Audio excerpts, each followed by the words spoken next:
This is Winnipeg Sports Talk Daily with Andrew Hustler Paterson and Michael Remis.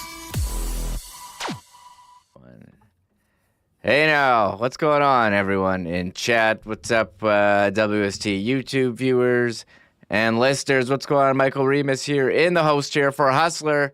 He's in Costa Rica.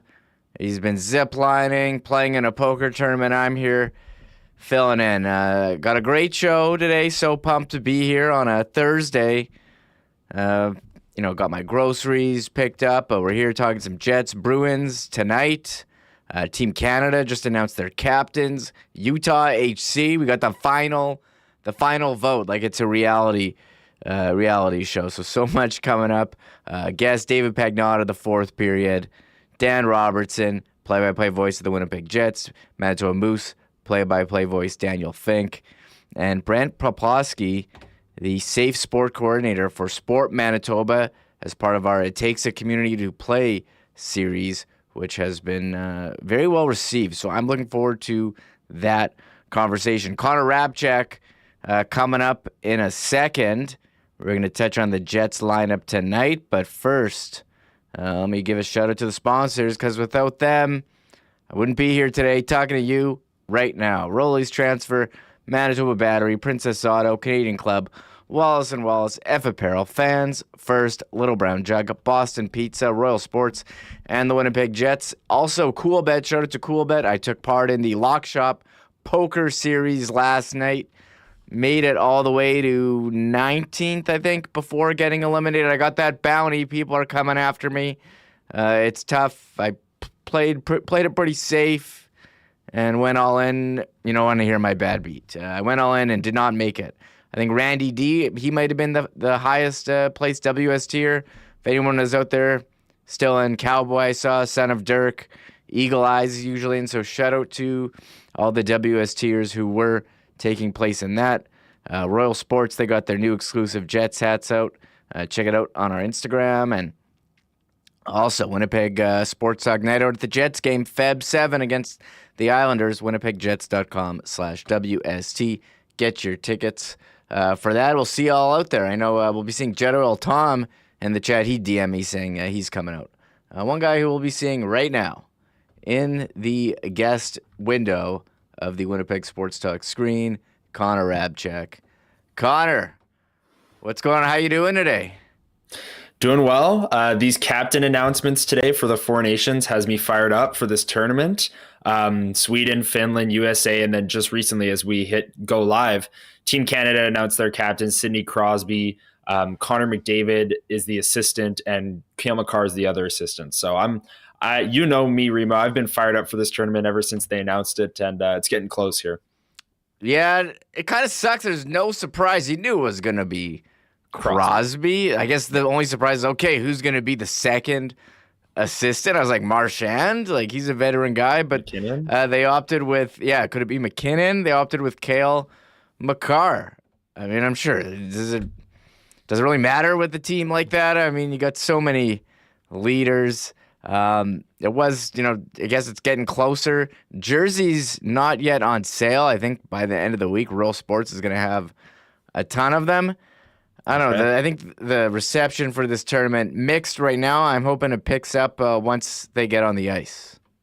Yeah, me as well. And I know there was a story that came out that the ticket sales weren't really progressing the way the NHL had hoped.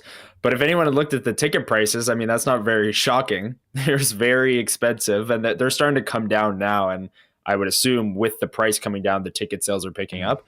But yeah, I'm fired up for this tournament, and looking forward to the merch that Royal Sports gets for this Four Nations face-off, because I'll definitely be taking a look. I know I just bought a Team Canada jersey, but I'll definitely be taking a look for some more. Yeah, we're going to take a look at all that. I do have my Team Europe t-shirt in the closet here, new with tags. So I'm looking forward to seeing what fun stuff they come out for this tournament. But hey, we got a big game tonight. Winnipeg Jets, Boston Bruins, and we have a roster move to announce, not a trade. Last night showed to Dave Manouk, who was following the Manitoba Moose for a legal curve. Notice Parker Ford not out there, gets the bunny ears up. And then you look at the NHL media site. Oh, Morgan Barron placed on IR, and today it was official. Morgan Barron, the Winnipeg Jets announced he would be going on IR, and Parker Ford, recall, he's making his debut tonight. So, I don't know, a bit of a surprise that Morgan Barron got injured. We didn't really remember seeing anything on the broadcast there. Yeah, it must have been that hit late in the game on Kirby Dach, the funny looking hit where he just crushed him and Dach almost like fell on his back completely. It must have been that, because that was Morgan Barron's last shift of the game, and the game was almost over. So it's not like he missed any time or there was him going down the tunnel or anything like that. But yeah, this is a blow to the Jets' depth. Their fourth line, Morgan Barron, I thought had been playing really well as of late as well. But Parker Ford, as Dave Manouk outlined, has 7 goals in his last 9 games for the Manitoba Moose. So he's definitely deserving of this call-up, deserving of his NHL debut tonight. He's earned it for the Manitoba Moose, and I believe he has 11 goals on the season. So he's playing well for the Moose right now. They're riding the hot hand. They need a depth option, and he's a player that, the discussion a long time ago, 2 preseasons ago, I guess, was that he might be the 13th forward. He's a guy that you can plug into the bottom 6, and he'll bring that energy style and can maybe even net a goal or 2. So we'll see what happens with Parker Ford tonight. But I'm excited to see him play, and NHL debuts are always fun and add some excitement to these late January games where sometimes they're not as exciting, right? Yeah, one thing that's got to be exciting for Parker Ford, he's from Rhode Island, grew up watching the Bruins. Told the media his earliest hockey memory. I don't know if forget if that was the phrase, was the Bruins winning the cup in 2010. I mean, he is 24 years old. I guess that was 15 years ago now. So yeah, we're getting up there, Connor. Even you, Connor, we're getting up there. So yeah. Parker Ford making it, wearing what, number 73 for the Winnipeg Jets. So love it. Just go go outside the norm of the numbers. I love it. It's awesome. 73 is a sick number. It'll be great. I do remember, I think it was Mason Appleton wore 82 in training camp. But yeah, Parker Ford, 45. 73. Yeah, Shifley 40. Ehlers was something wild in his first preseason. So Parker Ford, 73. One other change on the back end. Colin Miller going in for Hayden Fleury. He'll be paired with Logan Stanley. And, the Jets and the Bruins tonight, remember last time they played, it was Jets won 8-1, but, we're all sitting here talking about Trent Frederick, who punched out David Gustafson, who's coming in on a 4-game point streak. Think we'll see any shenanigans tonight between these two teams, or the Jets just focused on getting the 2 points and continuing their quest to finish the story for a Central Division banner? Exactly. I don't know. That's a great question. I'd like to see how the game unfolds. If the Jets go into Boston and it's a similar game script to what we saw here in Winnipeg, I think we'll see a lot of shenanigans. I think that's Boston style. They get down, they get kind of butthurt, and they start fighting people. That's just kind of what they do. So if the game goes like that, I could see something happening. And Hustler, I know he's in Costa Rica, but he's firing out Jets takes on his X account. He was saying that Logan Stanley's in the game tonight. This is the game where if things get out of hand, if they need a player to be physical, they need a player to fight, he's the guy, he's in the lineup. This is tailor-made for him, and we'll see what ends up happening. I mean, we'll be back on this show tomorrow to discuss it, if anything happens, and if Logan Stanley's at the center of some big hits or a fight or whatever the case might be, right? But I agree with Huss on X that I think this game is tailor-made for Logan Stanley, and you want to see that toughness. You want to see the physicality because that's the reason he's in the lineup. And it's games like this where, at least going into it, you think it's going to be more important than maybe other games. But yeah, I think this could be a physical game tonight between the Bruins and the Jets, because the Bruins play a physical style. And then if things get out of hand one way or another, we saw what happened last time when that happened. Yeah, if you enjoyed Hustler's WST parlay video from Tuesday's show at the end, stick around until the end of this show where Hustler introduces tonight's parlay. Last night he did it from the pool, or Tuesday he did it from the pool. Will he do it again topless in the pool? You're going to have to stay tuned. So that's a reason to stick around, a reason to give us a thumbs up and subscribe as well. And Hustler throwing out on X. Obviously I guess he said he wanted Tyrell Bauer from the Moose to get called up strictly for fighting purposes. We saw Bauer training with Matt Rempe, in the offseason. But he said, I will say this, if Logan Stanley is in the lineup to provide toughness and keep people honest, tonight is the night to show it. And we've heard over and over again from the Winnipeg Jets, they like Logan Stanley's size, they like his toughness.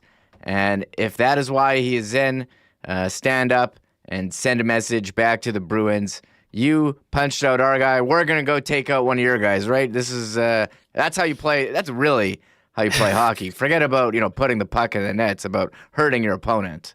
Exactly. And finding a player that has 0 career fights as well. Make sure you have that caveat as well. So yeah, if Logan Stanley is going out there to fight tonight, make sure the player he's fighting has never been in a fight before. Doesn't want to fight. Yeah, all those things. That would be great. Yeah, lest anyone think we're being serious here, making jokes and references about the last time these two teams met, which I'm sure will come up on the broadcast, and I will ask Dan Robertson about that later on in this program. A lot of talk about Parker Ford called up. Here's Scott or Neil on the call-up. Well, Barron's out now week to week, so got hurt there right at the end of the game against Montreal, so another one down. And looking at him, keeps it kind of simple in the sense of him going on the right side with Gus and Al move over to the left. So kid, Rhode Island kid here, bringing him in, get a chance to play here, be a good opportunity for him. For Morgan, was it from the hit or was it something? Yeah. It was, yeah. Okay. Yeah. Okay. And Parker, you were here as an associate 2 years ago. He was kind of the story of training camp, almost made the team. What do you like about his game and how he's grown since? He's a kid that's, every opportunity he's made the most of it, whether it's getting a chance to come to our training camp to play for the Moose. Now to earn this opportunity to be here. He's, he works hard. He's a competitive kid, and he's not big in stature, but he plays hard, and that's kind of why we want him in this building tonight and have him go out and do what he can. What can you tell us about your message to him? I know it's a special time at making your debut, but what's that conversation like? Go enjoy. Enjoy the moment. He's going to have lots of family and friends here, and obviously. You hear guys always talk about their first games, and for him to do it here in Boston, that's special. And but have fun. Don't get too stressed out. We went through a lot of the system stuff this morning, so hopefully it clears his mind for tonight. Yeah, shout out to Ken Wiebe and the Winnipeg Free Press for sending Ken on the road to cover this. You can tell by Ken's questioning.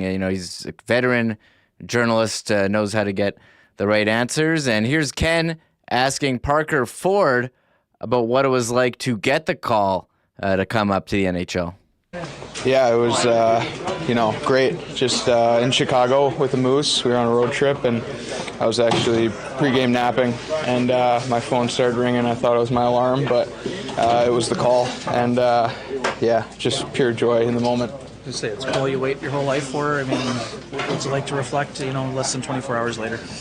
Yeah, it's a lot of emotions for sure, calling the family right away and all that, but, just trying to get prepared and be ready to play tonight. Yeah, who are some of the people that you think of that helped you along the journey here? Obviously the parents, first and foremost, the sacrifice they give, my whole family, extended family, friends and coaches, they all believed in me from day one, and it made me believe in myself. It would have been special anywhere, but to do it here, does that add another layer to it? I'm guessing you're a Bruins fan growing up. For sure, yeah. It's super special. I wasn't sure I was coming here, but when I heard on the call, I was just smile ear to ear for sure. Who all is coming tonight? Yeah, my whole family, mom, dad, sister, her boyfriend, a couple friends, my girlfriend, her whole family. They're all from Boston, so a couple fans in the stands and hopefully some more watching at home. Yeah, very cool moment for Parker Ford. Grew up a Bruins fan, making his NHL debut in Boston, and the lines are flying in chat. I see Son of Dirk writing Model T, someone writing Bronco. What do we got here? Ford Escape, Ford Explorer. Needs to focus. Yeah, Ford's got to focus tonight. There you go, Connor. You look at Boston. I mean, they're coming off a game, but they lost to the Sabres. They're in a wild card spot. Their goal differential is pretty rough, and Jeremy Swayman had the contract dispute to start the season. Started late, and they don't have the same structure. They don't have Patrice Bergeron anymore, and this Bruins team just isn't what we've seen from Bruins teams in the past, is it, Connor? Yeah, 100% agree. And what we've seen out of Bruins teams in the past is their forwards buying in defensively. And you're just not seeing that this year. You're not getting the elite goaltending out of Jeremy Swayman, like you said. They've had some injuries as well. They signed Elias Lindholm to a massive contract to be sort of that top line center that can play defense and be sort of a Bergeron light, if you will. But he hasn't been that. He hasn't been producing. His defensive metrics aren't that great this season as well. And Boston's just free falling because of it. And it's weird to see, I got to admit, it's weird to see Boston outside of the playoff picture or on the playoff line, battling for a playoff spot. Same with Tampa Bay, who's right on the playoff line as well. Like those teams that have perennially been contenders in the East kind of falling off a little bit. I mean, like their cores are getting older, but in Boston's case, I mean, David Pasternak's still in his prime. Brad Marchand's still an effective player, even though he's maybe past his prime. Jeremy Swayman's in his prime. They just gave him a big contract. Elias Lindholm, Charlie McAvoy, like they still have the pieces there, and they're just not getting the results from the bottom of their lineup. Their depth isn't coming through. And like I said, they've been banged up and they aren't getting the goaltending that they maybe expected. Yeah, and the goaltending, first of all, let's talk about Elias Lindholm signed the massive free agent contract, Connor. 7 years, $54.25 million. That's $7.75 million AAV. He's got 17 points in 52 games. It's not great. Not what you want to see from a guy that you just paid the big dollars to. They are getting some, reinforcements in the lineup tonight. Their defense was looking pretty thin without these guys. Charlie McAvoy, he's back. Brandon Carlo, he's back, and the goalie tonight is Jonas Korpisalo. Look at his numbers tonight. Not what you've seen from the past from Bruins goalies. They had the Allmark Swayman tandem, Tuukka Rask, Korpisalo, .899 save percentage, 2.7 goals against. So the Jets looking to take advantage, look to get revenge tonight. Will they get revenge on the scoreboard or revenge in other ways as well, going back to their previous meeting? Shout out to, in the chat, Mike Cochran. He says, can't the Jets just stick a guy in the face who wasn't involved in a previous situation? Referencing Ryan Hartman sticking Cole Perfetti in the face off a face-off. And yeah, we remember seeing that on Sportsnet. That panel seemingly thought that was totally okay. So, maybe some Jet just sticks a guy in the face off. Trent Frederick, yeah. We learned there you go. That's fine. Just do that. Take care of business. Here's more from Scott Arniel. Lineup change tonight. Colin Miller, he's in, and he talked about going up against the Bruins and just looking back if there's any carryover from last game. Yeah, I mean, like I said, I don't want guys sitting too long, and but at the end of the day, Colin. He's a guy that's got lots of experience, and certainly want to see him again there. Looks like Boston gets a couple of bodies back, but I'd imagine you're kind of expecting a bounce back from them, given A, their last game, and B, the first meeting between you guys. Yeah, they're going to be a little ornery after certainly the other night against Buffalo and our game, but that there's been a lot of water kind of under the bridge since that game for both teams, and for us, it's getting to our Jet hockey as fast as possible. They're going to obviously look to be a lot better. So we got to make sure that we're ready to go off the drop. I didn't like the way we started in Montreal, so hopefully we don't repeat that. We can come out a lot stronger and kind of get them back on their heels. Yeah, Scott Arniel is not focused on what happened last game. But water under the bridge, as he said, Connor, and they're focused on getting off to a good start because you don't want to be down too much behind these guys and have things that get out of hand. We saw road game against Utah last week, bad start. It wasn't a great game, and they got off to a slow start in Montreal, but were able to find their game eventually. I think you've seen that a bit from the Jets, where they start slow, but eventually find the way to play Jet hockey. But I think you want to see them get out of the gate, going right away, and put the Bruins on their heels.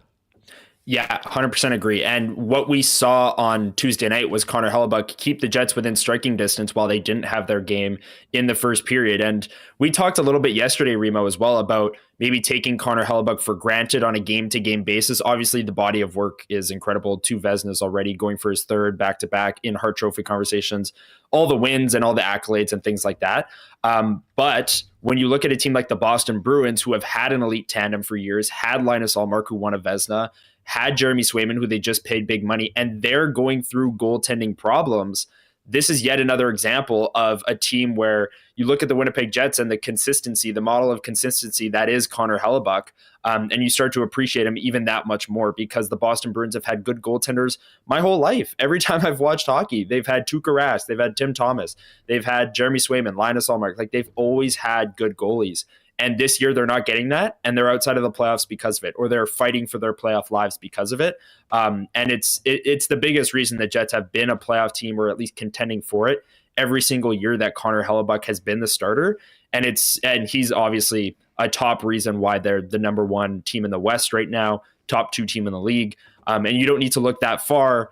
The Jets' opponent tonight, as a team that has had goaltending and thought they had it figured out, but as we know, goaltenders can be voodoo, and the Bruins are suffering from that this season. Yeah, shout out to Tico and Apolli for the super chat here, Connor. Oh, I just erased it. Tico and Apolli, Tyrell Bauer's number 1 fan, says, "How about my boy Ty getting it done again last night in a fight to boot? He is needed." We'll see. I don't know if the Jets want that fight, Remo? They ran away from the refs. Like, the refs kind of tied them up. And then both players didn't have their helmets on, so I think that's why the refs were kind of in the middle of it. And then both players skated away from the refs, got away, and then fought. And it was a great fight, obviously, because these 2 guys wanted to fight so badly that they skated away, or they got away from the refs, pushed them out of the way. It was wild. Yeah, I forget if it was Tyrell Bauer. There was a fight in a game that I was at this year with my son, and these 2 guys were chucking knucks for a while, a minute-long fight, and I'm in a weird position. I'm a dad. I got a young kid. You teach him not to fight, and you're at a hockey game, and a fight breaks out. And I said, "Hey, there's 2 guys fighting if you want to watch." And he didn't care. He's just eating his large bowl of ice cream that's new at Canada Life Center this year. So we'll see. And I'll tell you what I was watching last night. I wasn't watching the Moose game. I was watching Utah HC hosting the Pittsburgh Penguins. And man, there was a lot of Penguins fans there.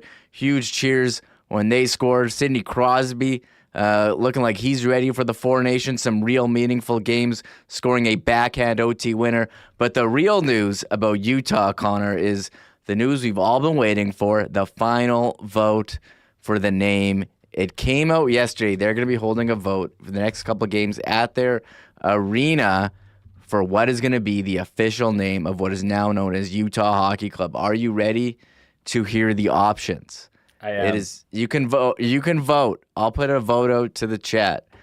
Okay. Utah HC. That's what it is now. The other one, Utah Mammoth. All right. You know what a mammoth is? I had to ask ChatGPT. Did you know? Really? Well, I could picture it. Yeah. And a mammoth, here, I'll tell you. I asked ChatGPT. Okay. So what does AI say? they told me an extinct species of a large elephant-like mammal that lived during the Ice Age. Yeah. Yeah. So elephant-like mammal, Ice Age. Okay. That's mean, right? That's going to be a hockey team name. Winnipeg Mammoth Talk. Yeah, and the other one is Wasatch. That's the mountain. I don't know. Would it be calling it like the Winnipeg Red Rivers or something if you're using Winnipeg Plains? If Wasn't that supposed to kind of be like Yeti? Wasatch, or am I thought I read something about that. So Wasatch is just the name of the mountain range. And yes, everyone wanted it to be Utah Yeti, but they can't do that because of trademarks. That damn cooler brand. They make you got a Yeti there? You're a Yeti. I got Hydro Flask here. Yeti took what could have been a great hockey name away from us. I'll never use a Yeti product ever again. Connor, put that away. So if you had to vote here, what are you voting for? I'm voting for Mammoth. I think that would be like, there's a lot of options there in terms of logos and jersey designs that would look really good with the color scheme that they already have. So that has my vote. Second, I would go Hockey Club, just kind of with that Washington football team that we saw a few years ago, like following that. And, you've brought it up. A lot of soccer teams just go FC, Football Club, right? And I wouldn't mind Utah HC, Utah Hockey Club, but I think Mammoth is the clear number one, in my opinion. What would you vote for? Yeah, Wasatch is the mountains in Utah. So it's, I don't know, we already have the Colorado Avalanche. I mean, look, it's hard in 2025 to come up with a team name that isn't trademarked by someone. We saw this with Vegas. They wanted to be the Knights. I think they had to go with Golden Knights, which I think that was a struggle. It's like when you go sign up for a Gmail, Connor. You're not making Connor Hrabchak at gmail.com. Someone is going to have that, and seemingly all the good names are taken, and that's why you see these crazy names like just FC in soccer. I think we're approaching that time. I would like to see Mammoth. People are making mock-ups of jerseys on X. I sent you this one. Where was it? Oh, here it is. This is some guy, Colby_Colonel on X. Check this out. Now, this is just a mock-up. They had the names at a tablet you could vote on with sample logos, which you're not supposed to share or take pictures of. But someone made this mock-up. And if it's a cartoon mammoth eating or holding a hockey stick, like the Penguins logo or the Sharks logo, I'm here for that. They already have sweet colors. Utah adopting the Winnipeg Ice, Kootenay Ice colors. So, sure. I mean, this is just a mock-up someone made. I think that... But I love the logo of the mock-up. I know it's not the real logo, but like that is what I was kind of mentioning, is like, I feel like Mammoth has more potential, good logo potential. And I also like the alternates there, the light blue. I feel like more teams should lean into the actual colors of their jerseys rather than just like the black and white with the accents of the jerseys being light blue. You like lean into the actual color rather than just the black and white versions of the jerseys. I like the light blue ones there. Yeah, powder blue is very popular right now in baseball. The Blue Jays, powder blue, Twins, powder blue, Royals, Expos. Everyone's got a nice powder. Oh, Phillies, they have powder blue as well. And as far as Mammoth, I mean, maybe it could get denied. There's the Colorado Mammoth lacrosse team. And also Wolfgang Van Halen's band is Mammoth WVH. So why wouldn't he file a trademark claim? So we'll see what happens with the vote. Maybe they've already decided and they just want the fans to have a say. I'm going to vote for Mammoth, as those are the three options. So interesting, the case of the Utah branding. We're on it. Everyone's excited about the new hockey team. The Jets just played them twice last week. Connor, great having you on here. We'll get some more Jets conversation in the future. Appreciate all your contributions here so far, and thanks, great opening segment, right? Yeah, thank you very much for having me. I'll see you back at the end of the show after conversations with Dan and Dave Pagnotta, if I have that correct, and Dan Fink. Yeah, Dan Fink. Yeah, we got a lot of great stuff coming up. There is Connor Hrabchak. Yeah, follow him on X, Connor Hrabchak 1.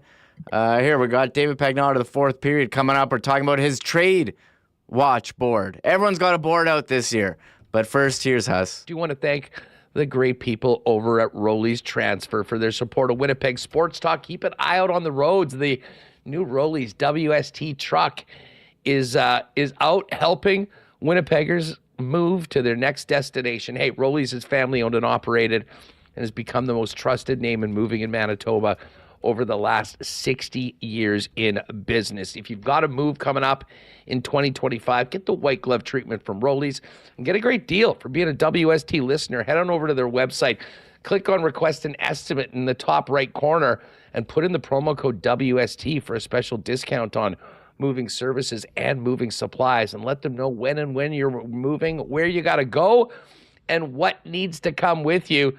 And the friendly staff at Rollies will turn it around quickly, get you a great quote, and get you locked in to make that next move for you and your family in 2025. Moving this year, get the white glove treatment from Rollies. Find out more. Request an estimate today over at Rollies.com. A nice break in the weather today. It's actually gorgeous outside. It was brutal the last few days, and bad news. We're going to get right back to it, which means this is your chance to make sure that you're not on the side of the road calling one of your buddies for a boost or CAA. Make sure that you're ready for what's to come in the next few months in the teeth of Winnipeg winter. And that would be going down to Manitoba Battery, making sure your battery is great. You can get free testing at either Logan Avenue or Dovercourt Drive. And if you need a new battery for your car or your truck, shop local, get the best prices in town, and heck, the best service as well. Manitoba Battery will deliver your batteries to you for free anywhere inside the perimeter with any purchase over $60. It's just that easy. So give them a call or shop online today at manitobabattery.com, and don't get left out in the cold. And hey, our friends at F Apparel are also ready for the new year. If it's new year, new you, new wardrobe, and you need to step up your menswear game, head on down to F Apparel. Custom suits beginning at $400, along with chinos, golf pants, custom shirts, both tucked and untucked styles, and the biggest and best selection of menswear accessories in the city as well. Of course, fellas, if you're getting married this summer, you know they're already working on big wedding plans, and heck, they've got a great deal for a discount for the wedding party when you and the fellas get your suits for the big day. Get on that as well. Pop by and see them, 190 Smith Street downtown. You can also find more information or book a fitting online at their website at EPHapparel.com. There's us. He's in Costa Rica at the Poker Open there. He went on ziplining, and he'll have his pick of the day before the end of the show. But hey, everyone's got their trade list out. We're counting down towards the March 7 trade deadline, and one guy who is all over it is David Pagnotta of the fourth period. So pumped to be joined by him right now. Dave, how's it going? Thanks so much for taking the time today. Yeah, absolutely. Thanks for having me. Yeah, no problem. It's trade deadline season. Everyone's got their list out. And you've got yours out at the fourth period, the trade watch list. And number one on your list has to be, Elias Paterson, JT Miller, whatever seems to be happening there. I mean, just when you thought things were quieting down, Jim Rutherford earlier this week does an interview with Gary Mason of the Globe and Mail saying it certainly appears like there's not a good solution that would keep this group together. Could we see both of them traded? And even Brock Besser as well, who might be on the market? And will they be able to get value for either of these guys? I mean, it's definitely a difficult situation, a tough situation that they continue to put themselves in. I mean, things were quieting down, and then last month, and then Patrick Alvin does an interview with Ian McIntyre, and that lights the flames and lights the gas up again. And a month later, we have this little situation. Things were going well. They're in a playoff spot. Or just out at the time, and yeah, Rutherford decides to drop all these bombs on everyone. It's clear that with respect to the market for JT Miller, that they're not dealing from a position of strength, and it's something obviously that he admitted in that interview. You're trading away the best player, and you're not getting the type of return you would anticipate or hope for. And that's obviously kept things, prolonged things, and why we haven't had a deal by the time we're doing this. I mean, this situation is almost to a certain extent self-inflicted, but they have to at the same time. They're not going to just trade him and get rid of him for the sake of it. At this point, he would like there to be, a finality to this. That they would like this resolved. He wants this resolved in terms of the trade. But this is kind of the situation they're in. That, like, New York is still in the mix. The Rangers are. There are some other teams in there. Maybe Jim Rutherford thought this would be a tactic to kind of air out some dirty laundry, and maybe that speeds up the process. I'm not sure that'll ultimately be the case, but we'll wait and see. With respect to Elias Paterson, he's signed. He's 26. They don't need to move him. If they get an offer that kind of they can't refuse, then obviously that'll change things. But they're not eager to move Elias Paterson, and they weren't eager to move JT Miller, but because it's gotten to this point, they might not have a choice at this stage. And you mentioned Brock Besser. I mean, as long as they're in the playoffs, I don't think, or right within grasp, but I don't think they're going to explore that. But if they dip over these next 5 weeks leading up to the deadline, they may have to reconsider some things, because there's certainly interest in that player as well. Over the weekend, we had our first trade of trade season. Mikko Rantanen from Colorado to Carolina. I mean, how surprised were you when that came out on Friday? And do we see more moves coming for the Colorado Avalanche? Yeah, I think it definitely shocked a lot of people. I mean, you started to hear the name out there, but I don't think anybody anticipated it was as close or as imminent as it ended up being ultimately. This was a scenario that obviously had played out for a while. They first discussed it at the draft last June. Talks escalated over the 4 weeks, 6 weeks leading up to Friday's trade. And I think what caught Rantanen off guard was they re-engaged in contract discussions. And I think he thought, he certainly seemed to, that that was where the focus would be versus a trade. Obviously, Colorado wasn't going to go to the ballpark that he was looking for, even with him taking less than what he says was market value. Even in the $13 million range, that wasn't going to cut it for Colorado. So, with that in mind, I like where they're coming from. I like the decision. I like the trade, given, again, the fact that they knew they weren't going to be able to give Rantanen the type of dollars, that he's looking for. You mentioned them not being done. They're not. They're going to continue to look. They like Natchez. They like the fact they brought in Jack Drury to stabilize the middle and the bottom six. But they also, it's no secret, they want a second-line center. Casey Middlestat has not worked out the way they anticipated. And they're going to continue to look to see if they can address that. Now, they're still waiting to see what the future holds, the immediate future anyway, holds for Dave Landeskog. And I think they'll get a better indication around Four Nations as to whether or not he'll be back this season. If he is, that's great for them. They get certainly a boost. If he's not, they're going to utilize that money and try to bring in somebody that can help them now and perhaps down the road as well. Yeah, can one of those players be Brock Nelson? You have him as number 2 on your trade watch list. You have the teams linked as Minnesota, Dallas, Boston, Toronto, Colorado, and Winnipeg. Seemingly everyone looking for a second-line center. The Islanders keen to move. He becomes an unrestricted free agent in July. And what would it take to get him out of Long Island? Yeah, well, they're still holding out hope. I mean, they've won 5 in a row now, and I mean, they're within, I guess, points-wise striking distance of a wild card spot, but I think realistically with how many teams they have to climb over, I think their fate is almost sealed at this point. And they're going to wait things out because crazier things have happened, but they're going to wait it out to see how long they can keep this going. And once they ultimately decide to sell, I mean, all of those teams are interested in Brock Nelson. He's got versatility because in addition to center, he can play the left side. Doesn't have an astronomical cap hit. It could be worked in, especially if things are massaged, if the Islanders retain anything. But, it's going to cost you a first-round pick and a top prospect right now, possibly another piece, in order to pry Brock Nelson out of Long Island.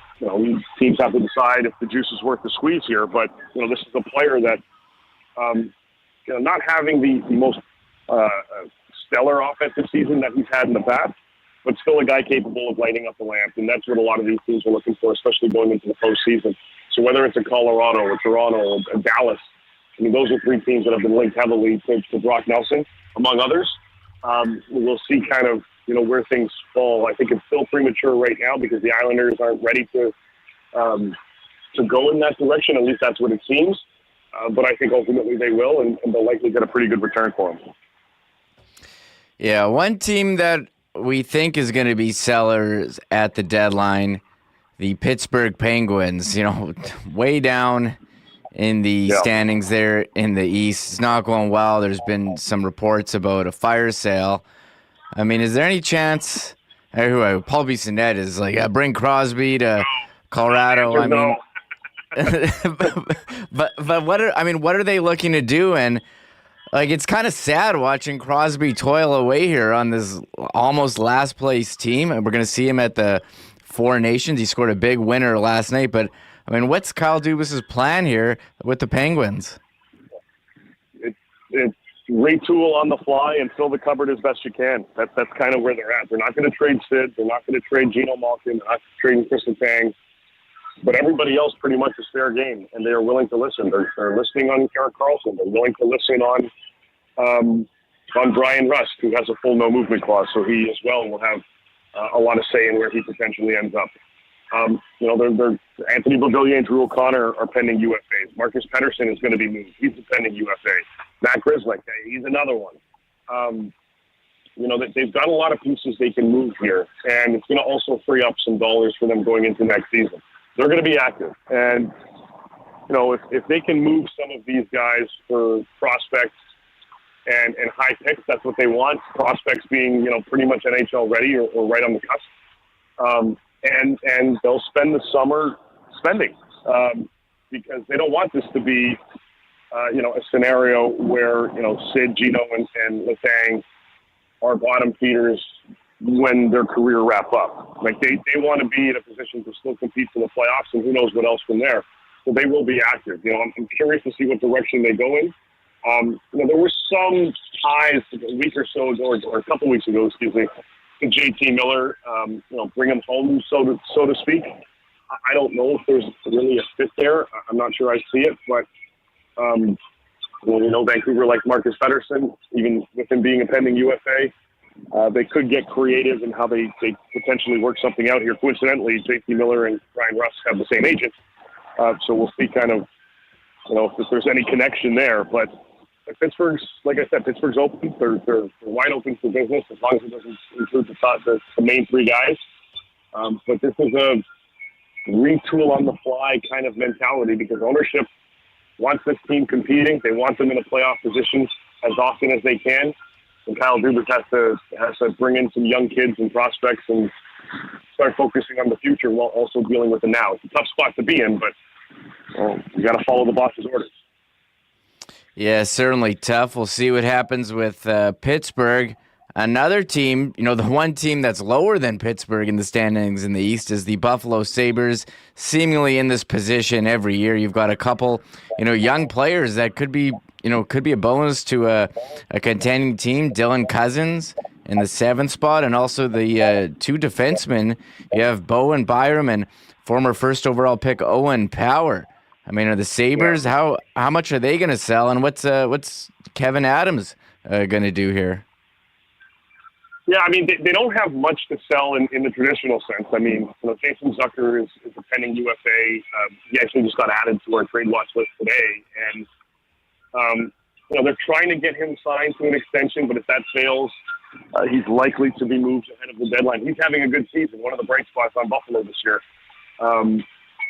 Especially from an offensive perspective. But they need to shake things up. It just hasn't continued to work for this team with the core that they've got in place.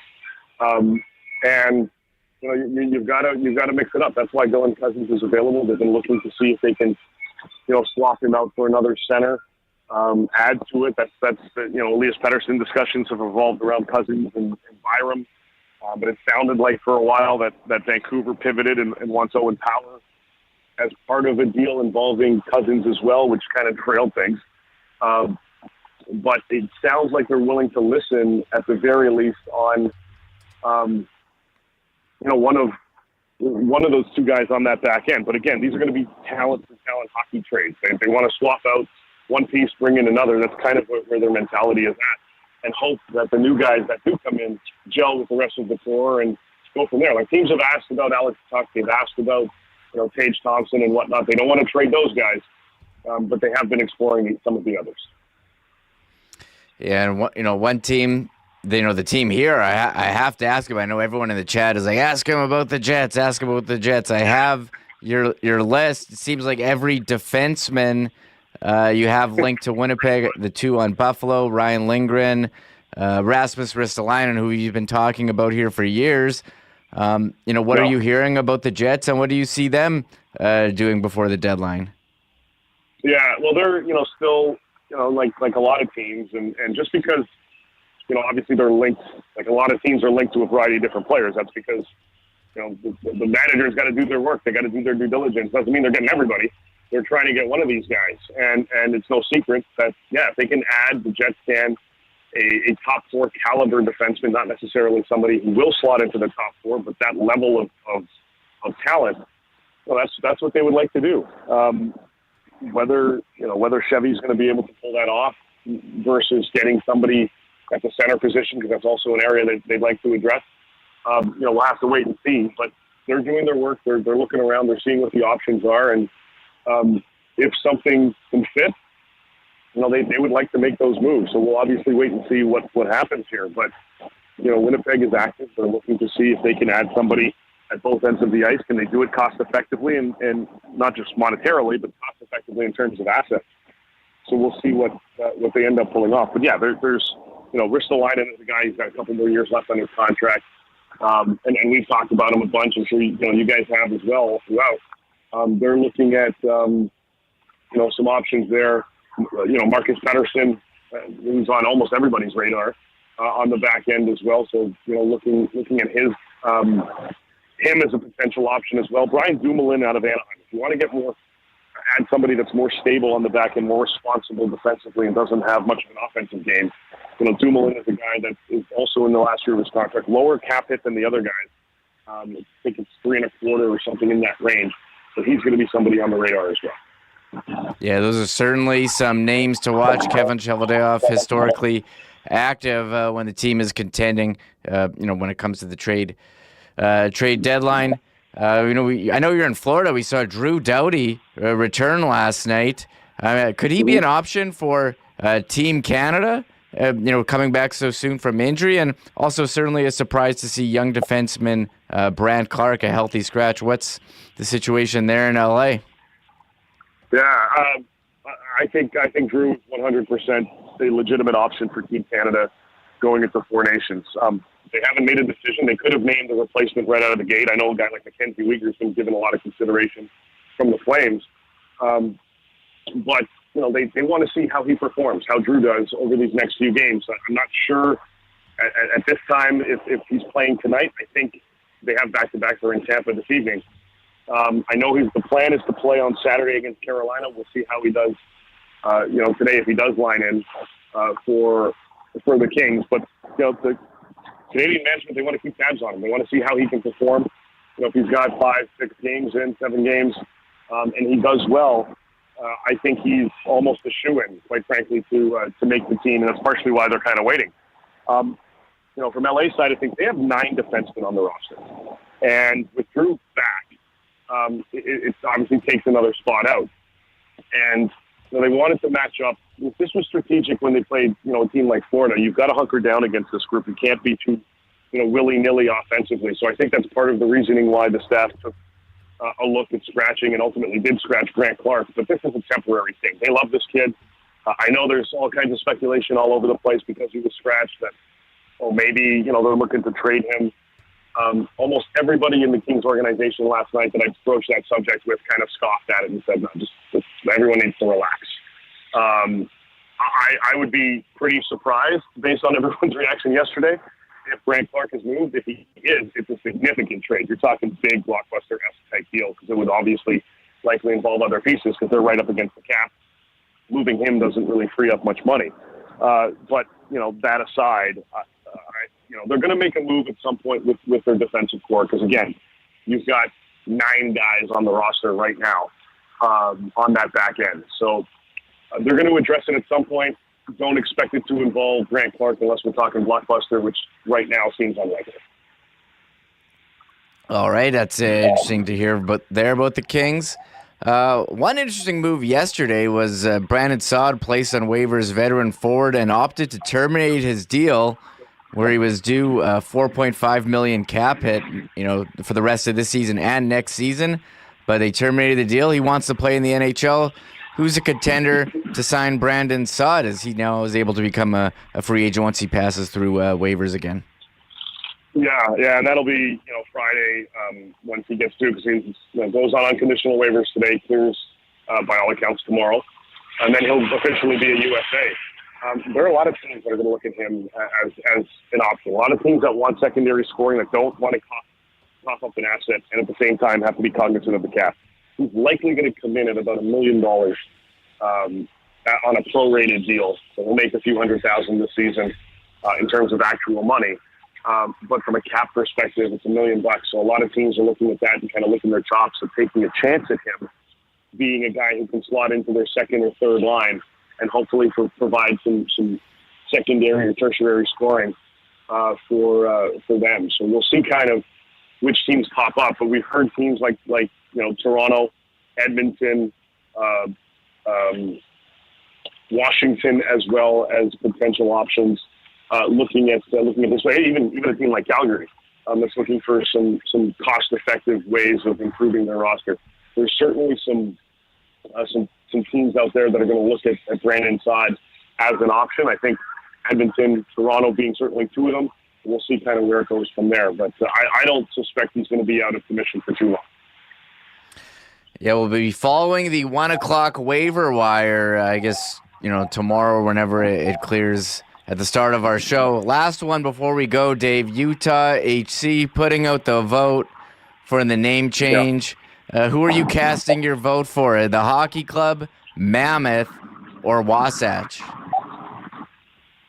At this point, I'm going Mammoth. I'm a little disappointed the Outlaws didn't make it. That was the one that I liked. Considering the Yeti or the Yetis weren't going to make it, but I like that option. But out of the 3 that are remaining, my vote's going to the Mammoth. I think that would be pretty cool. Yeah, I've seen some mock-up logos. I'm into it. I'll vote for the Mammoth as well. Dave from the beach in Florida, thank you so much for taking the time to join me here today on Winnipeg Sports Talk. You got it, buddy. Thanks for having me. There he is, David Pagnotta of the Fourth Period. Great catching up with Dave. I did have a poll out right now. If the Winnipeg Jets could only add 1 player at the deadline, which are you picking? A number 2 center or a second pair defenseman? Really hard poll. So feel free to weigh in. Dan Robertson will have join us shortly with more on the Winnipeg Jets. But first, here's Huss. Do want to thank our friends at Princess Auto for their great support of Winnipeg Sports Talk. Of course, Princess Auto, founded in Winnipeg, headquartered in Winnipeg, now coast to coast, but with 3 Winnipeg locations to serve you. Princess Auto is where you'll find the best deals on the most unique assortment of tools and equipment around. Everything you need to complete those projects on your list or start something new is at Princess Auto. Pop down to the location on Panet Road, Portage Avenue West, or for the folks in Westman in Brandon, and check it all out for you. And of course, you can get working 24/7, 365 on those ideas by checking out the Princess Auto website and shopping online as well. Be a minute before we're at Princess Auto Stadium, but we've got that bomber schedule, so we'll count down to the days. And in the meantime, pop by your local Princess Auto today. Got to give a big cheers to our friends at Canadian Club, Canada's favorite Canadian whiskey. Speaking of Princess Auto Stadium, Canadian Club, of course, is the official spirit of the Winnipeg Blue Bombers. Looking forward to seeing and cheersing many of you in the north end of the stadium at some point next year. But in the meantime, 12 months a year, Canadian Club is Canada's favorite original Canadian whiskey since 1848. Pop by your local Manitoba liquor marts and look for the Canadian Club display featuring Canadian Club Classic, Canadian Club 100% Rye, and more. And when you're popping by your local beer store, keep your eyes out for Canadian Club and Ginger Ale, pre-mixed cocktails in cans available at vendors throughout the city. Also want to thank our friends at Wallace & Wallace for their great support of Winnipeg Sports Talk. Of course, Wallace & Wallace has been the fencing and overhead door specialists and leaders since 1946, serving both commercial and residential customers. If your property needs the security and protection of a new fence, Wallace & Wallace has every kind you could possibly need. Vinyl, ornamental, welded wire, chain link, or wood fences. And if in 2025 you might be thinking of a new overhead garage door for your home, talk to the gang at Wallace & Wallace. They have Winnipeg's largest selection of overhead garage doors, which means they'll have one to perfectly match your home and look great and add value to your home as well. Give Wallace & Wallace a call, 452-2700. The Wallace & Wallace team will be happy to pop down and arrange a time to come out and see you and give you a free estimate. You can also check them out online at wallacefences.com, wallacedoors.com, or pop down and see them at their showroom on Lowson Crescent, just off of Kenaston. There's a season Costa Rica. We'll be back next week. Stay tuned in the show, though. He's going to give his Coolbet play of the day. He was in the pool last time. We'll see where he is this time. Mentioned Canadian Club. We do have, mark your calendar, save the date. We don't have tickets for sale right now. Subscribe to our mailing list on our website, winnipegsportstalk.com. At the bottom, or the link is in the description. We will send out an email when the tickets go available for our whiskey tasting, February 27. We got some whiskey tasting event at the Manitoba Sports Hall of Fame. It was so much fun last year, followed by a Jets watch party. We are counting down to Jets Bruins, and the man who will be calling the action on TSN is Dan Robertson, and he joins me right now. Dan, how's it going? Thanks so much for taking the time to join me today. Anytime. It's cold here, Mike, but it's good. It's always fun to be in Boston. Yeah, coming off, Montreal and Boston, two original six teams with, rich hockey history. Is it special to call a game in Montreal and then Boston, or is, once you're calling the game, you kind of lose sight of, the atmosphere and everything else, and you're just that locked in? Well, for me, it's a little extra special to call in Montreal just because I was there for 8 years doing play-by-play for the Canadiens, and it's a great game location to be at. I mean, the vantage point is really cool, and I know a lot of people there. A lot of my colleagues are still around from my time there, so that's neat. But it's always cool to come here too. Like the fans are really into it. They're in Montreal as well, but you get that kind of maybe it's me imagining things, but a Boston edge to some of those fans. So anytime it's an original six team, it's good. I should say, maybe not every time. Like when you go to Scotiabank Arena in Toronto, it's not always the best atmosphere, but the history is there. So it's always cool for me, really, no matter where I do games from, I'm always appreciative.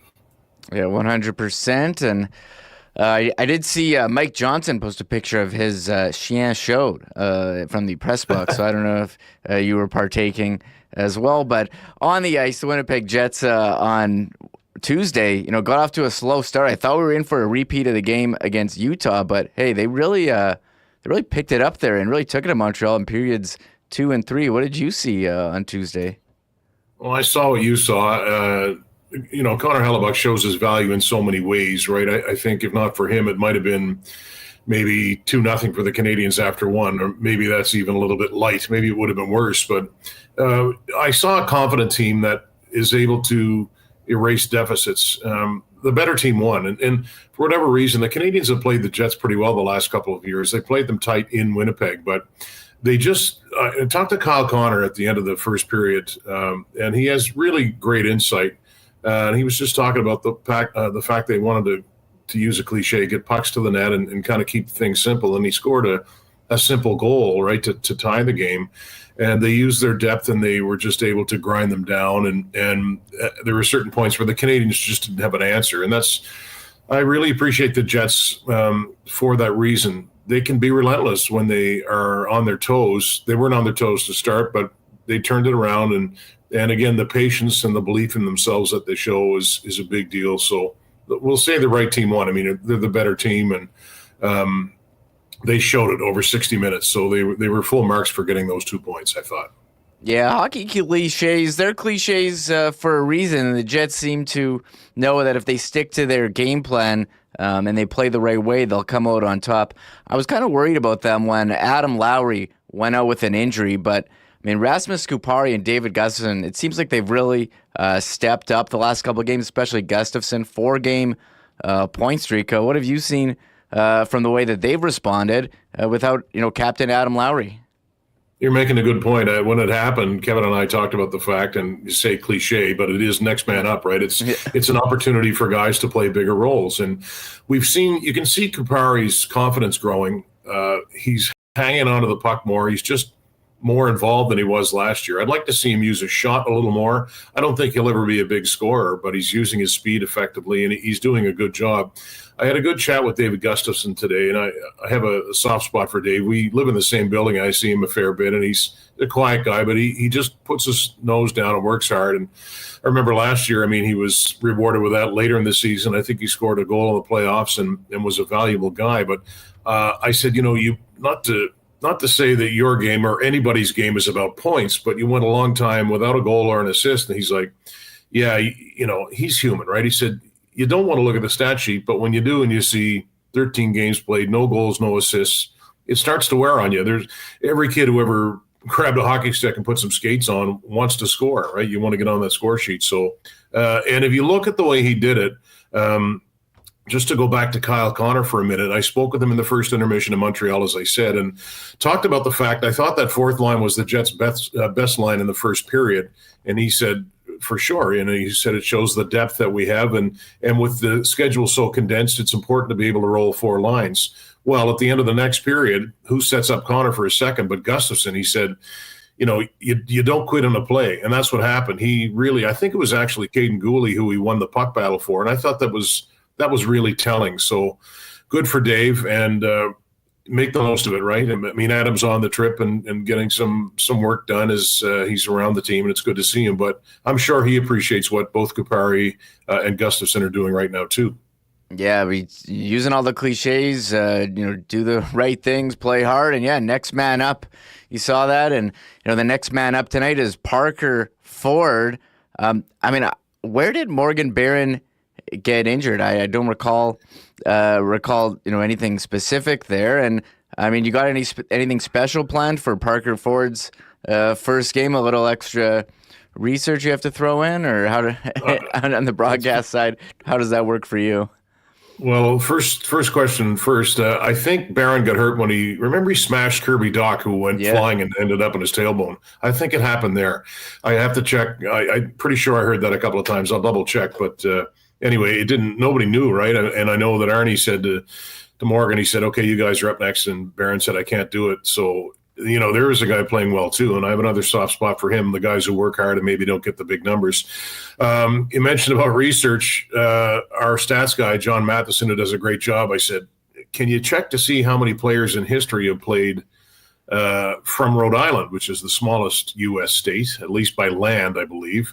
And I thought, I know there's a first overall pick who's from Rhode Island, and Brian Berard. So I'm trying to get the numbers for that. But we had a good chat with Parker. You remember he had a great camp 2 years ago, and I think that was probably pretty heartening for him. He was the last cut, and last year was called up at the end of the season, didn't play where Chiberkoff and Lambert did. But it's neat. He grew up in Rhode Island. His favorite team was the Bruins. And some of this makes me feel ancient, and I guess I am, but he was saying how some of his first hockey memories are the 2010-2011 season when the Bruins won the Cup.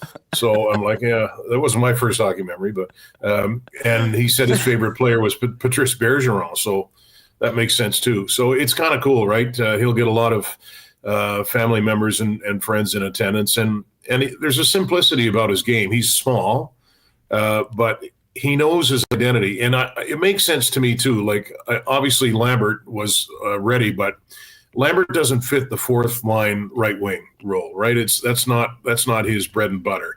He was more called up because you remember Scheifele was shaken up. I guess it was against Calgary, if I'm getting it right. Maybe against Utah the game before, and Kupari had been sick, so Lambert was kind of waiting in the wings in case they needed another centerman. But Ford, he'll just keep it simple, and we've seen different variations of that fourth line, and now that there's injuries going on now with Barron, Ford will get to play. It's kind of too bad, nothing against Ford, but it would have been nice to see if Chibrikov was healthy. Maybe he would have gotten the call. But that's, you have to have depth in your organization, and Ford is part of that, and hopefully he'll have a good debut tonight. Yeah, Parker Ford, 24 years old, went to Providence College. You mentioned from Rhode Island. Brian Berard, the points leader from players born in Rhode Island. Quant Hockey's got 22 players who played in an NHL game, so really, really not many. And the other one, Keith Carney. Noel Achari is the active leader. So, you know who was good when I was younger. I used to watch University of Maine Black Bears hockey on TV, and David Capuano was a tremendous college player. He and his brother Jack, who I think is still an assistant coach, they're from Rhode Island. So yeah, it's a select group from a small state, but pretty cool. They'll all be watching and being proud tonight. And he played at Providence College, which Lou Lamoriello was there for years and years. So there's some neat tie-ins there. Yeah, Parker Ford, 24 years old, earliest hockey memory, the Bruins lifting the cup, dating all of us. There, I had to have a good laugh about that one. One thing that's been really impressive for the Jets this season is the play of the top line. We saw that against Montreal. But how about this power play, the change that we've seen? I mean, how much fun is it for you calling, when those guys are whipping the puck around, seemingly way, the puck movement increased so much more than we saw last season? Yeah, it used to go to the left hash mark and die on the stick of Mark Scheifele. Nothing against Scheifele, but that's the truth. He would look around and stick handle a bit, and I'm sure it was quite easy to defend. But now it's a lot of fun, actually. It's fun to call it. I'm sure it's fun for Jets fans to watch it because it's creative and there's motion. And you see Ehlers he has free reign, right? And that's when he's at his best, when he can kind of ad lib and cruise through the slot or be the bumper for a minute or go down to the goal line. I really like that. I think if you're defending it, you're thinking, what are we supposed to focus on? And then they didn't score in Montreal, but the second unit got out and they had some opportunities. So that's the thing too. I don't know the exact breakdown of percentage-wise of how many goals the so-called second unit has scored, but they're getting the job done too. So it's the great equalizer. I've mentioned this, so if folks are tired of hearing it, sorry, but 2 years ago the Oilers set the mark for a single season power play percentage at 32.4, and going into the game against Calgary, it was 32.4%. So they're right there, and they didn't score, as I said, against Montreal, but it's, I guess what matters, Mike, is what matters with everything is how it goes during the playoffs. It's helped them a lot this year. It's gotten them back into games. It's extended leads. It's just been a constant. So it's great to see. And there's a lot of talent there, and everybody's chipping in. So it's great. Yeah, it's been pretty incredible to watch the increase. And you mentioned, all-time, on pace for an all-time power play percentage here. Quite remarkable. Jets, Bruins tonight. We know last time these two teams played, a lot of fireworks. You talk about David Gustafsson, Trent Frederick fighting him, Logan Stanley dropping the gloves as well. Do you expect any carryover between the two teams tonight, or the Jets there in first place? I feel like they got more important things, but hey, you never know what's going to happen here. Well, Scott Arniel addressed that today, and he made some good points. He said it's 2025, right? So if it was 1985 or 1995, then I think we know the answer to that. And he said there's been a lot of water under the bridge. But having said that, I think Logan Stanley's going to go after him. I think he should, to be honest with you. I think it would be the right thing to do. Now, maybe if Lowry was playing, maybe it would be Adam Lowry to do it. Maybe it won't happen with Logan or anyone else. I don't know. But it was one of those things too. None of us felt good when we saw it. You don't want to see anybody get hammered like that. And when they tied up, you knew that Gustafsson was kind of in over his head because he hadn't fought before. So, was Frederick in the wrong? I don't know, but that's part of his MO. So maybe it depends on the feel of the game. Maybe if it's a 3-goal game either way in the third period, that might make a difference. or maybe they'll just leave things alone. But I'm kind of feeling that Stanley might go after Frederic when he gets a chance. Maybe, you know what? We'll see. If he's in the starting five, then maybe it's going to go down. It's, part of the game still to an extent, and we'll see what we see when the puck drops. Yeah, we do have the projected lines. Ken Wiebe putting those out there. Stanley on the third pair tonight with Colin Miller, who's in for Hayden Fleury, and the change on forward is Parker Ford with Iafallo and Gustafsson. When you're doing your preparation for the game tonight, what do you see from the Bruins? I don't think it's gone as well as they would have liked, but they're in a wild card spot. They're just ahead of Tampa. Yeah, they're not what we thought they would be, I guess, because they've been so steady for so long, but they're finally feeling the effects of losing Patrice Bergeron and David Krejci. And I know they've been gone for a couple of years, but we all know this too. They signed Elias Lindholm to a bunch of money, and he's 12 games without a 5-on-5 point. So that's an issue.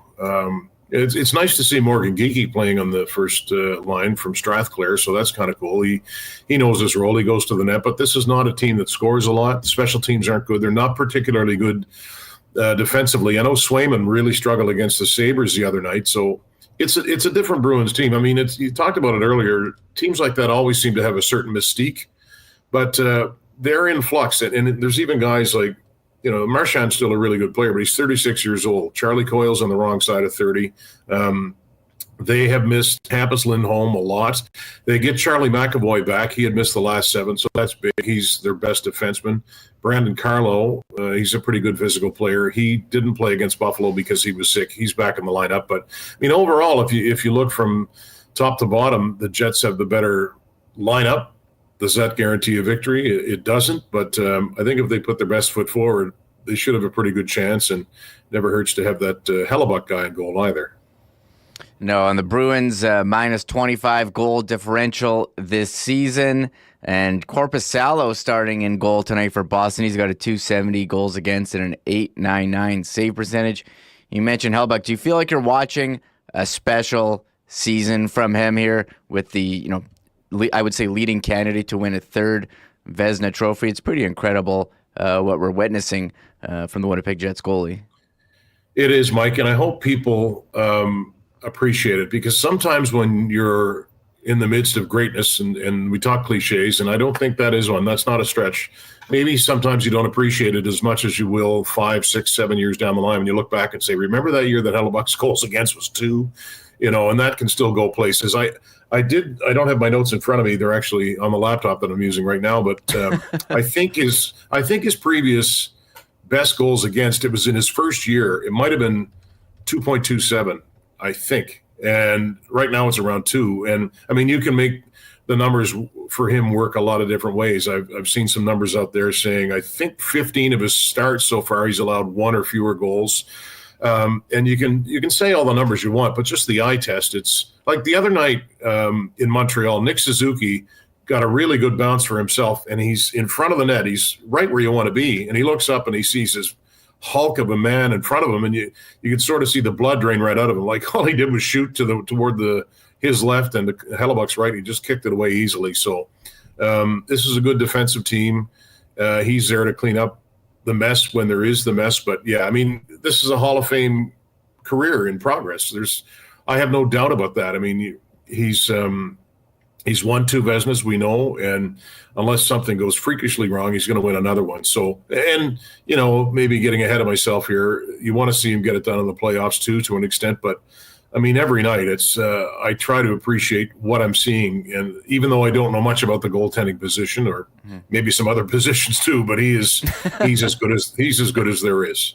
Yeah, leading the league in goals against average with 2, save percentage, 927. He's got 6 shutouts as well, and the 2, goals against average well above or below his career of 2.58. So in a remarkable season. One other player having a great season for the Jets, Nikolai Ehlers, 45 points in 43 games. I know a number of people got a kick out of your line when he was carrying the puck through the neutral zone. Nikolai Ehlers versus the world. Does something like that just come to your head, or you got notes on lines coming into the game? No, lines like that just sort of pop into your head. Sometimes it works, oftentimes it doesn't. But I looked up and I see him kind of going into a wall of red, and I thought, well, it would really work well if it's Steelers against the world and then he goes in and scores. But that's part of what I like about him. I mean, he's an artist, he's a blast to watch. Sometimes you get a little frustrated with the cross corner lobbed pass in his own end, cross ice trying to, where he should keep it simple, which I think he's cut back on a little bit. But Nikolai is one of those guys who he'll take on the defenders, right? Whether it's with his speed or just with his elusive skating. And I was hoping that's the thing too. I've seen enough of him going way back to junior actually, but where you can't discount the fact that he might beat four guys and score. So, and he must be hard to defend because he's pretty hard to predict as far as what he's going to do. He didn't score on that play, but it's one of those things where you don't want to sleep. I actually got caught earlier this year. He split the D, and I might have been in Columbus, but he came down and blasted a slap shot. So he grabbed it at his own line. I had to look down for something. I looked up, and he's right in between the defensemen. So it taught me a lesson that I should have learned a long time ago, never to kind of look away when somebody like that has the puck. Yeah, pretty remarkable. It's funny, you talk about looking down, like Kyle Connor seemingly had a harmless dump in at the end of the second period on Tuesday. And, David Gustafsson, going hard and gets him the puck and scores. So, Dan, we always enjoy having you on the program. Enjoy your call on TSN. Thank you so much for taking the time to join me today, and best of luck to you and Kevin tonight on the broadcast. Sounds good. Thank you very much. A big cheers from our friends at Winnipeg's favorite local brewery, Little Brown Jug. You train day in and day out, learning new techniques, approaching new concepts, and living out the thrill of achieving your goals. Building a craft beer is no different. While you spend your hours on the ice, we spend ours here, brewing our trademark beer. Again, and again. Here's to pushing the status quo and challenging ourselves to build something memorable. 1919 by Little Brown Jug.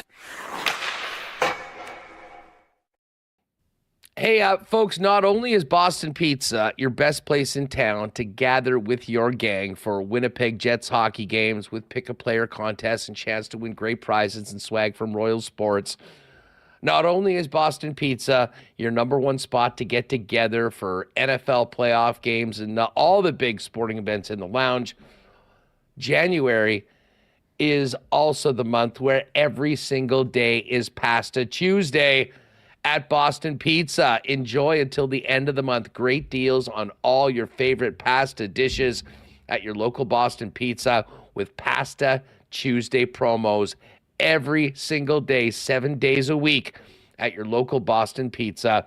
Pop in today. And of course, if you can't make it or it's a little too cold to get outside, you can always get it hot and fresh to your door. The great taste of Boston Pizza by ordering online at bostonpizza.com. And a huge shout out to our friends at Royal Sports for 40 years plus. Family owned and operated, the number one hockey and sports superstore in town.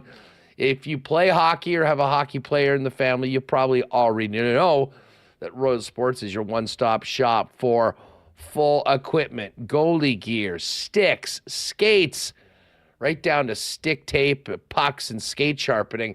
But I will remind you that as we look outside and the river trail is absolutely mint right now, many people not necessarily needing an expensive pair of hockey skates, just want to go out and make the most of Winnipeg winter. Royal is the best place in town for some affordable recreational skate options that won't set you back maybe the same amount of that a pair of the blades that the pros use. Get on down there. While you're at it, check out all the best selection of Winnipeg Jets merchandise, Bomber gear, NFL, NHL, you name it, they've got it. Royal Sports, 750 Pembina Highway. Don't forget to check out all the cool stuff on the King Skate, Snow, and Surf side. And give them a follow on Instagram at Royal Sports Winnipeg for the latest merchandise drops, specials, and sale information. Royal Sports, 750 Pembina Highway. Great sponsors of Winnipeg Sports Talk. There's us again. Stay tuned. He's going to have his Coolbet picks, and he was in the pool last time.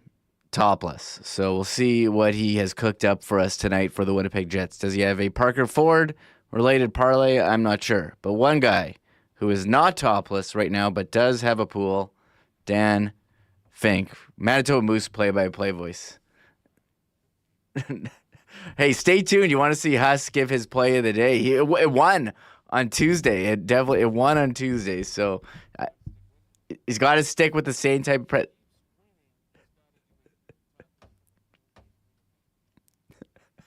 You gotta have to find some indoor pool. What's going on, Dan? Where are you right now? With the Moose on the road.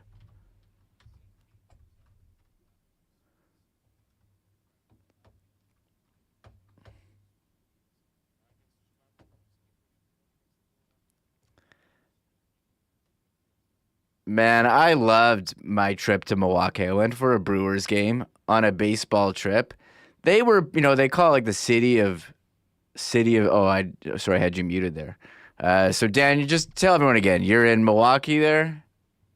Yeah, in Milwaukee, Wisconsin, in between a couple of games for the Moose and Moose were in Chicago last night, take on the Wolves or Rosemont, and now in Milwaukee, getting ready for the Admirals tomorrow. So as you were saying, Milwaukee is an absolutely great town. Always love our time here. Love Milwaukee. They were basically giving out like drink coupons the entire time I was there for a Brewers game at the hotel, at the brewery tour, at the game. So I have to go back. I haven't made it back, but I wanted to bring you on because Parker Ford called up for the Manitoba Moose tonight. I mean, what have you seen from Parker Ford this season? And pretty cool, a guy from Rhode Island called up for his first NHL game in Boston. Yeah, we're all really excited for him. He got the recall at the end of the season, last season, along with Nikita Chibrikov and Brad Lambert. Got to warm up, didn't get to play in the game, obviously. So when we found out that he was getting the call, we were really excited. And then we realized, the Jets are in Boston. Really hope he gets into this game. And sure enough, he does. And just really cool stuff. I mean, for a guy to essentially get to make his NHL debut for what amounts to his hometown team, it's really cool. I mean, went to Providence College as well. So I mean, there's certainly a community there around him that'll be very excited to get to that game and really excited to see him make his debut with the Winnipeg Jets. And it's so well deserved. I mean, here's a guy who has left it all on the ice every single game. He's played 116 consecutive games until last night since joining the Manitoba Moose, plus 7 playoff games. So 123 straight games for the Moose. Impressive stuff. So a bit of an Iron Man streak there that, of course, with his scratch last night comes to a bit of an end. But you know what? He's worked so hard for this. And the last little while, he's just been on fire. 7 goals his past 9 games. Before getting the call up, he had scored 7 of Manitoba's previous 19 goals. So he has been absolutely rolling for the Moose. Leads the team with 11 goals this season. And that's after a very solid rookie campaign where he, along with Christian Reichel and Jeffrey Viel, kind of got linked up and were a big part of the Moose turning their season around. So here's a player that's been very valuable to the Moose over the past couple seasons and now getting this opportunity with the Jets, and really looking forward to him taking his first strides in the NHL. Yeah, we're going to see that hot lap going out all solo, rocking number 73. And you mentioned growing up in Providence. How about you, Dan, throwing this one out on X today? Check this out. Parker Ford. I don't know. How old is he here? 6, 7? Yeah, no, I'm not sure. We've had our minor hockey weekend the past couple of years with the Manitoba Moose. And part of that is we approached the guys to send us pictures from their minor hockey days. And this is what Parker sent in last season. So as soon as I remembered that this photo existed, I texted him and asked if we could use it. And he said, absolutely, show the world. It's one of my favorite photos. So it's pretty cool to see that kid there getting to make his NHL debut with the Jets at TD Garden tonight. Yeah, certainly looks like early 2000s. You see the Easton skates no longer. Yeah, you could probably date it off the gear. Yeah, you could the iTech gloves. I don't know what kind of helmet that is, but yeah, I had Easton skates I purchased mid 2000s. They lasted me a while. But as far as the Moose, we did see some goalie swapping earlier this week. Milic to Norfolk and DiVincentis back up to the Moose. How's the season gone goaltending-wise? Yeah, I think this is something that maybe we would have expected coming into the season. We just didn't know when it was going to happen with two young prospect netminders and, of course, a veteran in Kaapo Kähkönen, especially now that Kähkönen's been very, very good over the last little bit and has been carrying the bulk of the starts. So for Milic and DiVincentis, it creates different opportunities. For DiVincentis, he gets to come back and face AHL shots and get into practice with the Moose, and we'll see when he gets into his next game. Of course, he was brilliant to start the season. Appeared in just a few games, went 2 and 3, but had a sparkling .930 save percentage, and I believe it was a 2.24 goals against average. So very impressive stuff from DiVincentis before heading to Norfolk, where he posted a 15-5-0 record with the Admirals. He won his first, I believe it was 10 starts in the ECHL. They went on an incredible run. So very exciting to see those goaltenders get these opportunities. And for Milic, on the other side of that, it's a chance for him to go down and play a bunch of hockey. He rolled into town and stonewalled things in Adirondack last night and led the Admirals, I believe it was, to a 6-2 win, I want to say. So he's settled right back in. He was 11-3-3 last season with Norfolk. They love Thomas Milic down there. So it's a good environment for him to get into, get a bunch of starts, and get touching the puck here after kind of being along for the ride with this Moose club as they've gone through some of their struggles throughout the season. Yeah, one guy who's back on for the ride, Elias Salamonson. Nice to see him back in a Moose uniform. He's their all-star, and he's back in the lineup now. Yeah, just in time, too. So, I mean, obviously the important thing was Elias getting back into the lineup, getting healthy and being up to 100%. But the added bonus is he gets healthy just in time to attend the AHL All-Star Classic, which goes February 2nd and 3rd, so Sunday and Monday in Coachella Valley. So a nice little trip there for Elias to get down to that Coachella Palm Springs area for the weekend, which I'm sure will be a blast. But importantly, he was back in the lineup, and you know what? It's a situation where the Moose got to work him in and don't want to overtax him, but he was getting a regular shift. He was getting some power play time, some PK time. He was playing with Dylan Coughlin, who moved over to his left side, and this Moose defense group certainly looks very different than it did a couple of weeks ago when the team was previously on the road, putting Coughlin, Isaac Phillips, and Elias Salamonson into the lineup. And the Moose have been reasonably stingy over their last number of games. It's just finding the offense to go along with it. In Palm Springs, February 2-3. That's my new favorite team, Coachella Valley.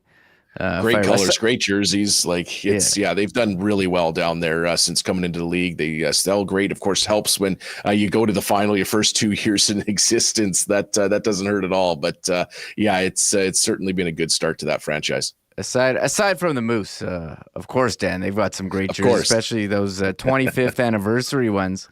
Of 25th anniversary ones that we've seen so far. The Moose currently on the road. You mentioned Milwaukee. They played the other day, losing 3-1 to Chicago, 2-1 to Grand Rapids. Bit of a tough stretch here, Dan. Loser, you haven't won since January 11th. What are you seeing from the Moose so far this year? Yeah, I mean, it comes back to just getting the puck to go in the net. I mean, they found some success on their previous road trip, went 4-0-1, won 4 straight games, and they were scoring. And that was the big difference. They're putting the puck in the net while keeping it out of theirs. And then they got home and, for the most part, did a solid job defensively, other than 2 3-minute spans in the third period, 1 game against Toronto and 1 game against Grand Rapids. Otherwise, played pretty solid defensively, but the puck's just not going in the net. And they're having their opportunities. They're hitting posts. They're scrambling at the goal line, and for whatever reason, it just won't go in. And this Moose club currently on this road swing without 3 of its top 4 scorers now, with Nikita Chibrikov on the shelf for the rest of the season, Brad Lambert and Parker Ford up with the Winnipeg Jets. So they're trying to find ways to get that secondary scoring. Ben King picked up another goal, his 7th of the season in last night's game. He's been a real good utility player for the Moose. He's played basically every line, on the wing, at center, on the power play. He's been all over the place, and he's found some success doing that. But the Moose certainly need their guys to step in offensively and find someone to get hot now that Parker Ford's not with the club. Yeah, shout out to T. Conopoli. That's Tyrell Bauer's biggest fan. He's got a super chat here. He says, Finker, how about Bauer and that assist? last night. Shout out to Tico and Paulie. I do have to ask you, Brad Lambert got the call up. He's been up and down a couple times. How's his season been? We haven't seen him with the Jets lineup this time around. Yeah, and for Lambert, I think he would tell you he'd like to have produced a little bit more, 3 goals on the season so far, but he leads the Moose in assists, so he's been playing that setup role and using his speed effectively, getting up and down the ice. So, it's all part of the learning process, and I think he's looked upon and watched a lot closer by other teams' top defensemen, things like that. So it makes his life a lot more difficult out there. Obviously, it's been great experience for him to get some games in with the Jets, and now, of course, spending some time with the big club and extended period with the big club as well. So it's all part of that maturation process. He's so young. There's still a ways to go as he continues on to his career, but certainly an exciting young prospect, and looking forward to seeing how the rest of the season goes for him, how long he's going to remain with the Winnipeg Jets here, and what that's going to entail. And if he does come back to the Moose, obviously we always hope that we send these guys up to the big club and we never see him again because they're NHLers for the rest of their career. But if he is back with the Moose, certainly interested to see where his development takes him this season. Yeah, one player who was with the Jets before, now back with the Moose, is Captain Dominic Toninato. He was featured in Moose Antlers, this new documentary. In Antlers, yes, this new documentary on the Manitoba Moose YouTube channel. Check that out. But how has Toninato settled in as Moose captain this year? I did enjoy that feature you guys posted.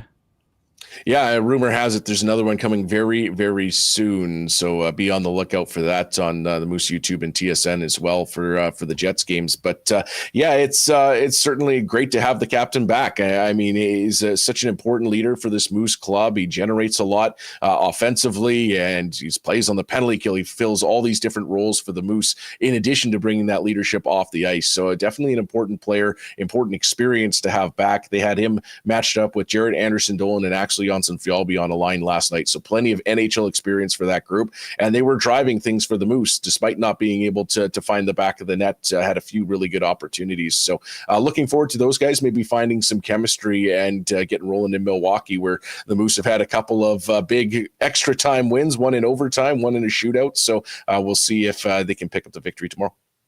Yeah, the Moose is there Chicago last night, Milwaukee tomorrow night, and then back to Chicago on. Who's making the schedule here, Dan? What's going on? You got to get out to if you're flying home to Winnipeg, you got to leave out of Chicago anyway, so might as well get back there. But it's just a bit of a bop around, and kind of depends on how everybody else's lineup is. You kind of get moving around in this Chicago area between Milwaukee, Chicago, Rockford, Grand Rapids, so it can depend on whoever is bouncing around in that rotation as well. But it's only about an hour, 15-minute drive or something like that between the two, so it's an easy trip after the game.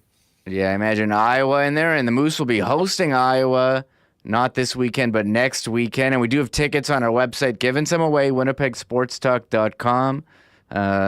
Click contest above. You can enter, and I'll hand those out. We do have some nice promotions. We had Mascot Palooza last weekend. Yep. Superhero Day on the 17th. So some exciting stuff. We got Manitoba Made Day coming up on February 8th. So that's the classic pierogi giveaway. We'll also have the collector pins that we've been doing this season, and those brilliant blue 25th season jerseys will be on the ice for that game. So looking forward to that one as the Moose get back on the home ice and get back in action after the All-Star break. And then the next day, it's of course the big game, as it were, later on in the day. So on February 9th, we've bumped up that puck drop to make sure people have time to do both. So it's a 1:00 puck drop against Iowa, and we'll be giving away a bowl that day, which of course has nothing to do with that game that might be happening that day. Yeah, it took me a second to think of what big game. We haven't even talked about that team that the NFL rigs it for, right? Bowl. What kind of bowl is that? Like a cereal bowl? I think they just arrived this week, so we'll be. I don't want to do it injustice, but yeah, it's kind of a popcorn bowl looking thing. I think they turned out pretty cool. So we'll be sure to check out moosehockey.com and Moose social channels this week as we'll start getting it out there. But looking forward to that one. I did get my Mickey Mouse bobblehead. I made sure to get there. Those turned out great. Super early. I have it I'm not taking it out of the box. It's a collector's item. I got it on the shelf here. We'll see it on Facebook Marketplace in 40 years or something like that, selling for. Who knows what? We'll see. I'm keeping that one. I'm keeping that one. Dan, thanks so much for coming on. Great talking to you, and good luck with the call tomorrow and Saturday as well before returning home. Thanks a lot. It's great to hang out with you without that Husk guy around, and really getting in between us all the time. Yeah, don't worry. We'll get into board game talk next week. I know you and the players get into Catan, whatever else. Always good for some board game talk. There you go. There he is, Dan Fink. He's on X. Daniel the Fink. He's kind of going viral right now for that Parker Ford picture in Bruins gear. He told me off air. I don't know if I can say this, but NHL.com. Reaching out for the picture. So shout out to Dan coming in to the show, talk about the Moose, and Parker Ford making his debut tonight. But first, here we're gonna get to some fan feedback on the show as we wind it down here. Connor Hrabchak coming in shortly. Fans feedback brought to you by Fans First. Where is it?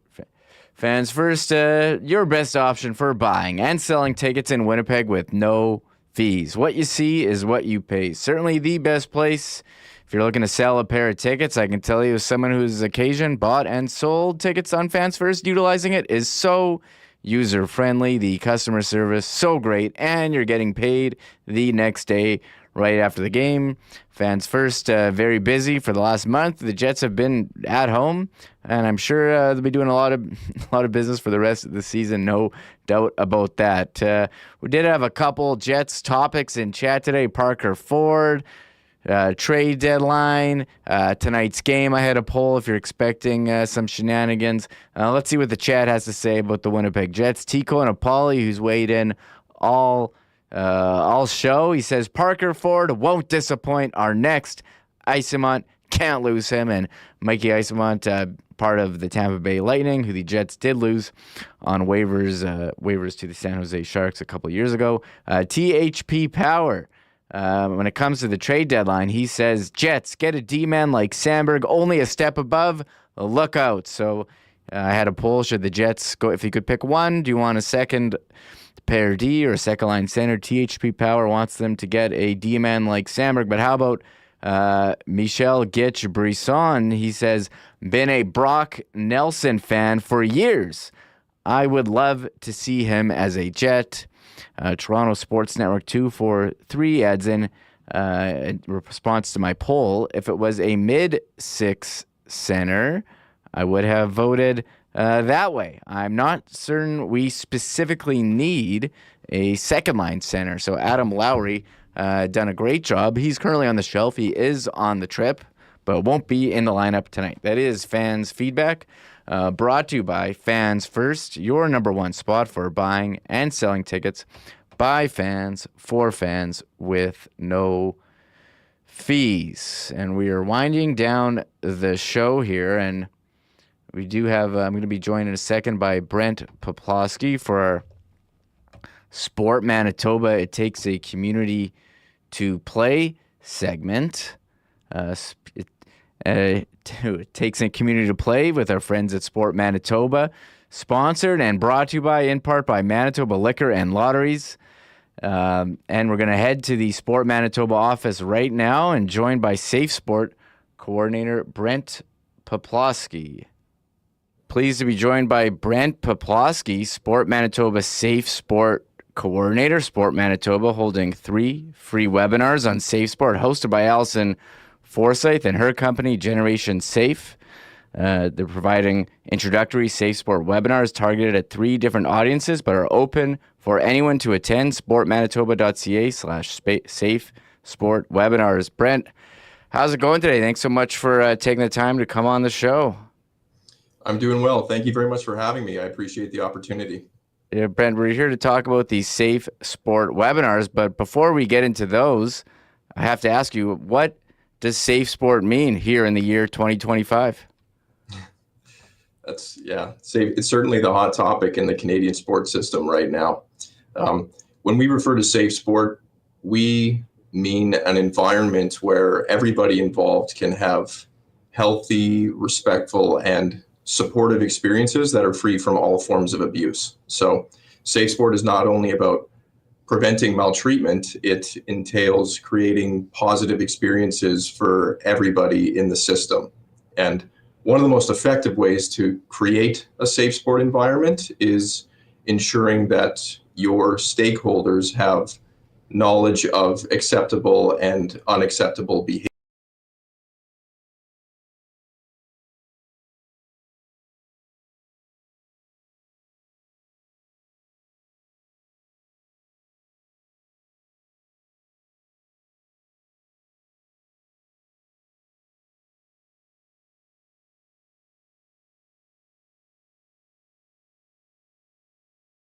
Sport is everyone's responsibility too. This isn't just a subject that coaches or parents have to focus on. Everybody in Manitoba has a role. So education is critical. Spreading the awareness to everyone is critical, which is why we're so fortunate to have a partnership with Generation Safe to offer education workshops to everyone across the province. Brent, I have to ask you, I think when I was growing up in sport, I don't know if safe sport was a term that people use. I mean, how has this evolved over the last, I don't know, decade, 2 decades? I mean, it seems like a huge initiative here that's certainly making an impact. Absolutely, yeah. I was a former athlete myself, and I don't ever recall coming across the term. We always, I think, prioritized athlete safety, but typically the focus was on the physical aspect. So ensuring equipment was appropriate, making area of play adjustments, just prioritizing the physical environment, I think. But now it's a broader umbrella. There are other things that fall under the safe sport term. So it's not just the physical safety. It's not just looking at the environment itself. It's looking at psychological wellness and looking at, so it's more than that. And it's important that people are aware of that. So it is moving pretty rapidly. It's an evolving concept, but we are doing our best to keep up to date with the new research and literature that's coming out. And we're doing our best to offer initiatives that cover everything that falls under the safe sport umbrella. Yeah, and you're here mentioning the Safe Sport webinars with Allison Forsyth, who's got an incredible background, 2-time Olympian, 8-time national champion in alpine skiing, and she has a unique and critical perspective as a survivor of sexual abuse in the sport. All right, well, here, I recorded this earlier. There's an audio issue there. I'm not really sure what happened there. I can try to quickly fix it, but that is unfortunate. That is too bad. Well, let me I don't really know what else to do. I'm waiting for Connor Hrabchak to come in. We'll get that settled up. And yes, I'm getting all the alerts from everyone saying they're refreshing. It's not working. Technology, sometimes it doesn't work. What can I say? What can I say? Sometimes computers, they just don't work. So, oh well. Here, we'll get to the Coolbet lines. I'll let Connor go off, and I'll fix that, and we can play it at the end. It certainly was an interesting topic. I hope to have it back here shortly, but I'm hosting the show and editing a video clip at the same time while talking. I'm pretty multi-talented, but that is maybe out of my range. Looking at the Coolbet lines. Here's Connor. Let me bring back Connor. Give me a sec here. I got to fix up this audio from this pre-tape. I don't know why it did not work properly, but I'll bring you back in. Here is Connor Hrabchak. What's going on, Connor? I'm doing well. That was, once again, 2 great conversations there, and I'm excited to hear the rest of that other one. Audio was great, and then it just kind of started getting crackly there. Not really sure what happened, but great stuff with Dan Fink, Dan Robertson, and Dave Pagnotta, and a lot of clips that we'll have out on the social media channel later. Yeah, Connor, Jets, Bruins tonight. Do you think we're going to see any extracurricular activity? That's the term they like to use, right? I do. And I found it interesting that the chat was pretty pretty split on it when you did the poll. I mean, it was a pretty close vote, at least when I looked. But yeah, I do think that we will see something, especially if the game gets out of hand. Like I said earlier, if the Jets are up big or the Bruins are up big, you could see one of these teams really just get vengeance for what happened a few months ago. But yeah, I think the Jets are in a good spot. You saw Dan Robertson say earlier that they're the better team on paper, at least given how these two teams have played this year. So the Jets are in a good spot to win this game. And obviously the focus in that room is going to be on that. But if things start to spiral and things start to get out of hand, I do think we could see some extracurriculars tonight.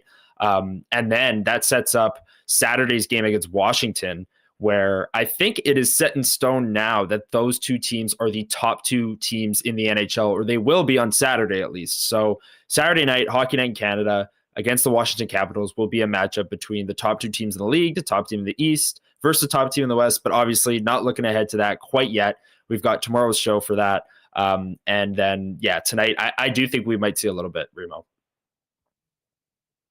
Thank you, Connor. Great weighing in. We'll see, two big games. And I don't know, do we still care, or do Jets fans still care about going up against Pierre-Luc Dubois? He's already reached last year's total in terms of points. We're going to touch more on tonight's action, but I do have the rest of the conversation with Brent Poplawski. He is the coordinator for Safe Sport with Sport Manitoba, and I think I got it all fixed up here. So here's the rest of that conversation. Yeah, and you're here mentioning the Safe Sport webinars with Allison Forsyth, who's got an incredible background, two-time Olympian, 8-time national champion in alpine skiing, and she has a unique and critical perspective as a survivor of sexual abuse in the sports system. So the 3 webinars, focusing on teenage athletes, community sport coaches, and one in French as well. Can you touch on just information about these webinars and, how to sign up and what they'll be discussing? Absolutely, yeah. And you hit the nail on the head. We're fortunate to have Allison because of her, not only her athletic background, but her personal experiences in Safe Sport. She's one of the most captivating and knowledgeable speakers within this movement. So again, we're really fortunate to have her and her organization involved with these webinars. So we are offering 3. They are taking place on February the 5th, February the 19th, and March the 5th. If people want to register, they can do so visiting our website at sportmanitoba.ca/safesport. The links are right there. All webinars are from 7 o'clock to 8 o'clock p.m. Once again, they are completely free, and anybody can attend each webinar. So the first webinar is specifically tailored for teenage athletes, and Allison will she'll provide an overview of what Safe Sport is, but in addition to that, she's going to provide some specific information that's relevant for teenagers involved in sport, such as how to communicate with officials appropriately, how to communicate and conduct yourself appropriately with your teammates or opponents, how to properly conduct yourself on social media, which is a hot topic right now, and how to establish those boundaries with coaches. So again, this information is very important for teenagers, but it's also relevant for coaches and or parents to attend. So we hope that they do. The second webinar is on February the 19th, and this one is for community sport coaches.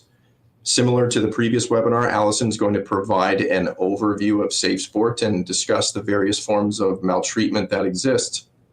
But then she's also going to outline some proactive tools that coaches can use to create that Safe Sport environment, such as how to discuss Safe Sport during a preseason meeting and how to set those or clarify those behavior expectations with athletes and parents, how coaches can communicate with officials, and how coaches should communicate with athletes. And I think a very interesting topic that she's going to discuss is the difference between assertive versus abusive coaching.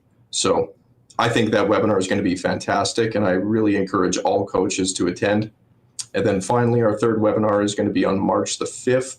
This webinar is going to be hosted by Genevieve Jeanson, who works for Allison Forsyth. Genevieve is also a former Olympian. She's a safe sport educator, and she'll provide an overview of safe sport and maltreatment, and she'll provide and discuss these ideas on how everyone can minimize potential risks in sport. And that webinar will be in French. So again, they're all free. They're all from 7 p.m. to 8 p.m., and they're hosted by incredible speakers, and everybody can attend. Yeah, the URL was on the screen. I'll put it in the description of this video and podcast as well, sportmanitoba.ca/safe-sport-webinars. And lastly, I want to ask you, why is safe sports so important just for everyone who has a role in the sports system? You have athletes, coaches, officials, volunteers, parents. There's so many different roles, and it seems like safe sport is really critical in how we can build a safer, stronger community for everyone. You're absolutely right. There are various stakeholders involved in the safe sport movement. There are, like you said, there's athletes, there's officials and coaches and parents and board members and paid administrators, and everyone has a role to play. And again, it's unfair to suggest that this is only the responsibility of one group. This is everyone's role, and everyone has to play their part. Our goal is to ensure that everyone knows what safe sport is, and by doing so, ensuring that everybody has positive experiences and ensuring that they're equipped to act when they feel they need to. So if you create that safe environment, that healthy environment, you're going to create that positive environment, and everybody wins when you do that. So if you want to find out more information, you can do so visiting our website at sportmanitoba.ca/safesport, and you can attend the webinars. And now it's another Takes a Community to Play segment with our friends at Sport Manitoba, proudly sponsored and brought to you in part by Manitoba Liquor and Lotteries. Thank you to Brent for coming out and talking about the Safe Sport webinars. Link in the description, sportmanitoba.ca/safe-sport-webinars.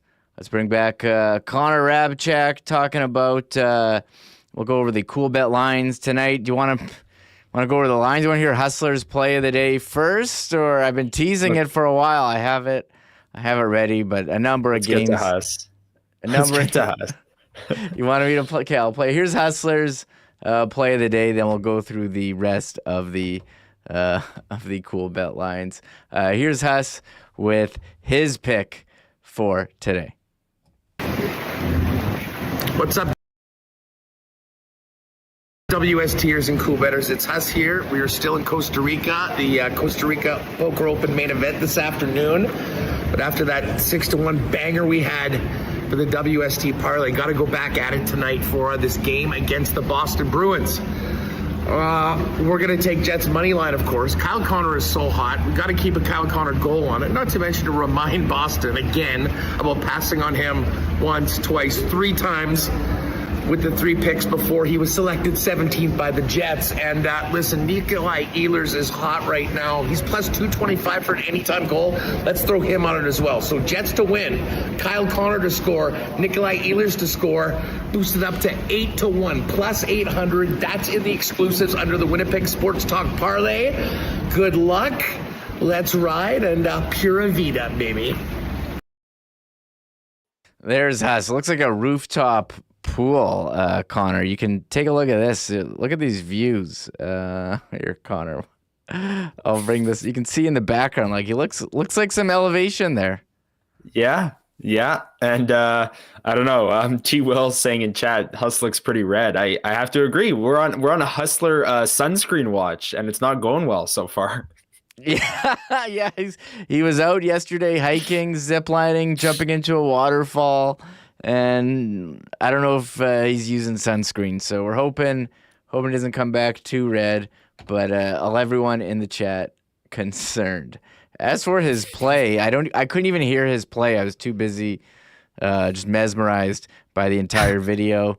Here's the Winnipeg Sports Talk parlay today, bringing it up. Kyle Connor and Nikolai Ehlers each to score. Wow, that's. Man, each to score and the Jets to win. I think it certainly could. Kyle Connor, he's on pace for over 40. Nikolai Ehlers, he's a goal scorer as well.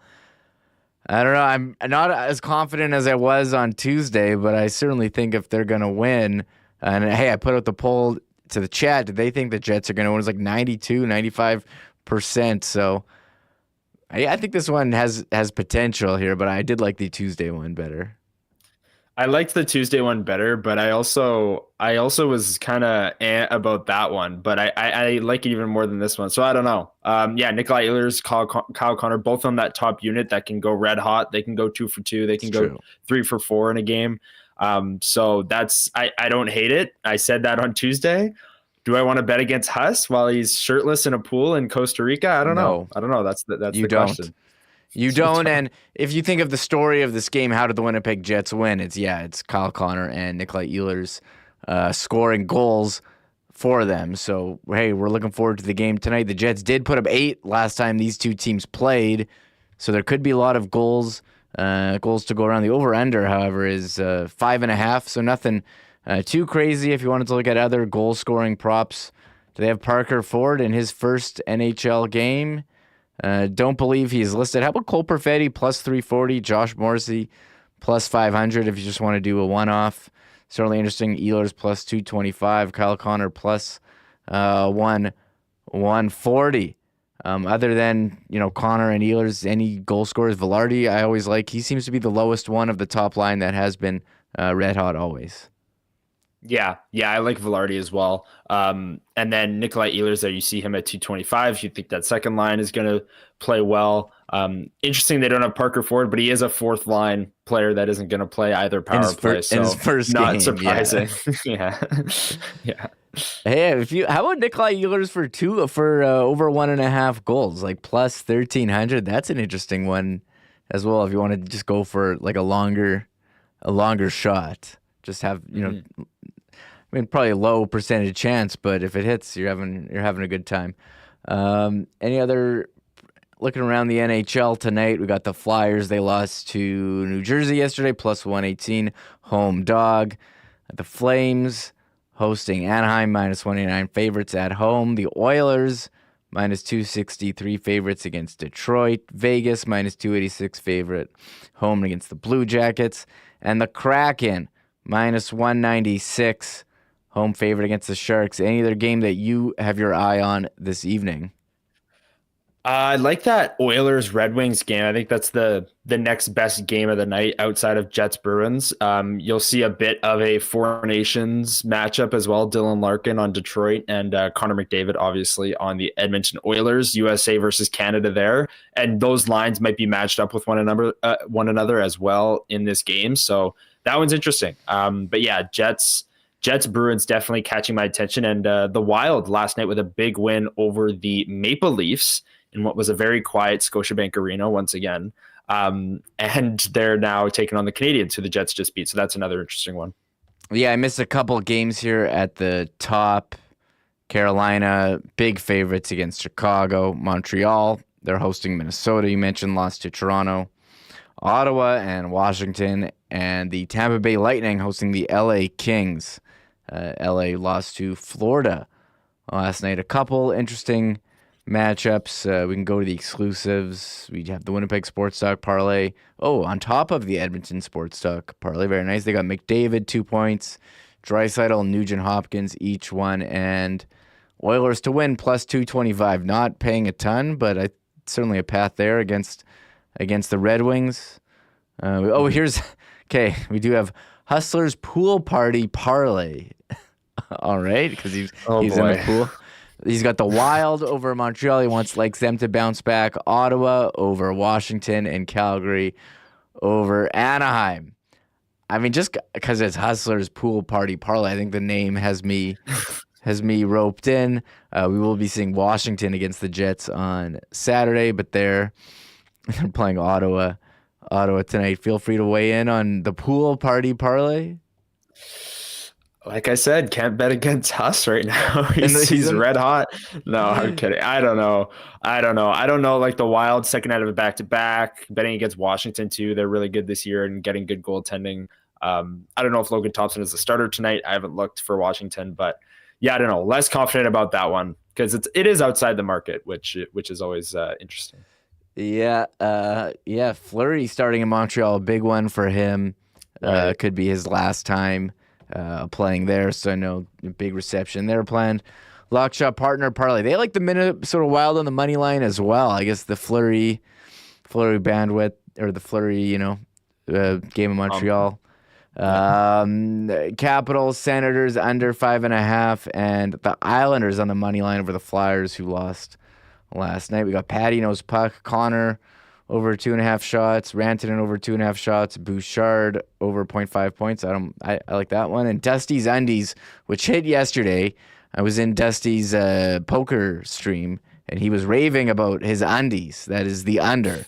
That is the under is the total. He likes Sens, Caps under 7.5, Lightning, Kings under 7.5, Flyers, Islanders under 7.5 at minus 106. Yeah, sure, why not? And what else do we got here? A bunch of boxing, a bunch of esports, but how about the Royal Rumble? Connor, you big Royal Rumble guy? I am not. No, I am not. I'll just leave it at that.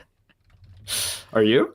Yeah, come on, Royal Rumble, you got to tune in. John Cena is the favorite to win, plus 100. Seth Rollins, 125. CM Punk, plus 200. Roman Reigns, The Rock, plus 1,000. They do have some entertaining ones at the very bottom. Oh man, like so many. Stone Cold Steve Austin, plus 10,000. Like they're just throwing in whoever to win at this point. This is are these even real wrestlers here? Just throwing in anyone? This is a crazy list here. At Jake Paul at 25,000. Triple H. Does that say Tony D'Angelo? Yeah, it says Tony D'Angelo. So they're just like screwing around here. Save your money. Goodness. Royal Rumble specials. Anyone from the bloodline to win. See, these are fun. Betting on sports entertainment, right? The tag team championship. I'm not familiar with hashtag DIY or Motor City Machine Guns, but if you want to ask me about any late 90s wrestling, I would be on the ball for that. Super Bowl, Chiefs, Eagles, Chiefs minus 125, favorites, Eagles plus 106, underdog. Are you over the pain of the Bills losing in the AFC Championship and facing the reality that we'll be hearing all about the greatness of the Kansas City Chiefs for another week? I am, yeah. And I also do hate the Eagles quite a bit. So it makes it a lot easier to maybe appreciate the greatness of the Kansas City Chiefs when they're facing a team that you also hate, as opposed to my favorite team, the 49ers, being in it. But yeah, I wouldn't say I'm fully over it, but I might actually be kind of secretly pulling for the Chiefs in the Super Bowl. Just don't tell Huss that, but that might be the case. I don't think he's listening. He's too busy in a poker tournament there in Costa Rica. So there's the Coolbet lines. What a great show it was today. Shout out to all of you, Connor, for hopping on, chopping it up here to start. We had Dave Pagnotta, Dan Robertson, and we had Daniel Fink hop in, and Brent Poplawski from the Sport Manitoba. So pretty great show. We're looking forward to Jets. Bruins, got any predictions for this evening? I guess WST parlay, predicting that's going to happen? No, well, I don't know. I don't know about that one. I do think the Jets are going to win tonight's game, though. It's another Connor Hrabchak start, or at least it's expected to be. The Bruins are kind of reeling as of late. They just lost to the Sabres.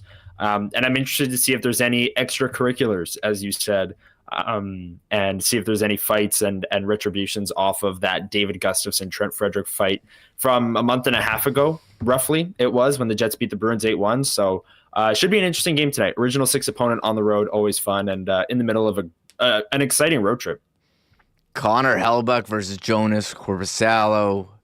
Money Puck has the Jets at 61.4% chance to win. However, the WST chat was at 95%. Will the Jets win?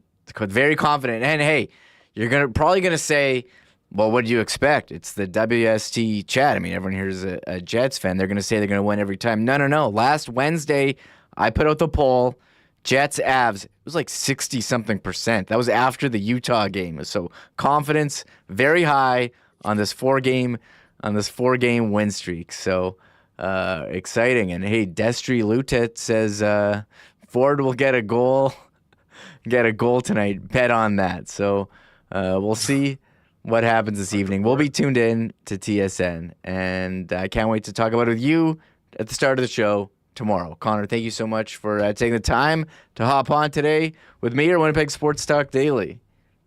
Yes, thank you for having me, and I'll looking forward to chopping it up tomorrow. Should be great. Yeah, a lot of chopping it up for sure. Can the Jets make it 5 in a row? We'll get the knives out. Connor, thanks again, and big thanks to our sponsors. Shout out to all of them: Manitoba Battery, Rollies Transfer, Princess Auto, Canadian Club, Wallace & Wallace, F Apparel, Fans First, Little Brown Jug, Boston Pizza, Royal Sports, the Winnipeg Jets, and Coolbet. Michael Remis in the host chair. I'll be back here tomorrow at 1 p.m. Thank you all, chatters, podcast listeners, for tuning in. Hit the like, hit the subscribe to our channel. Follow the podcast on your favorite podcast platform. All the things help show the algorithm, hey, we're putting out some good content, and it might show it to more people. All right, I'm out here. See ya. Oh my God! Oh! Shut it down! Let's go home!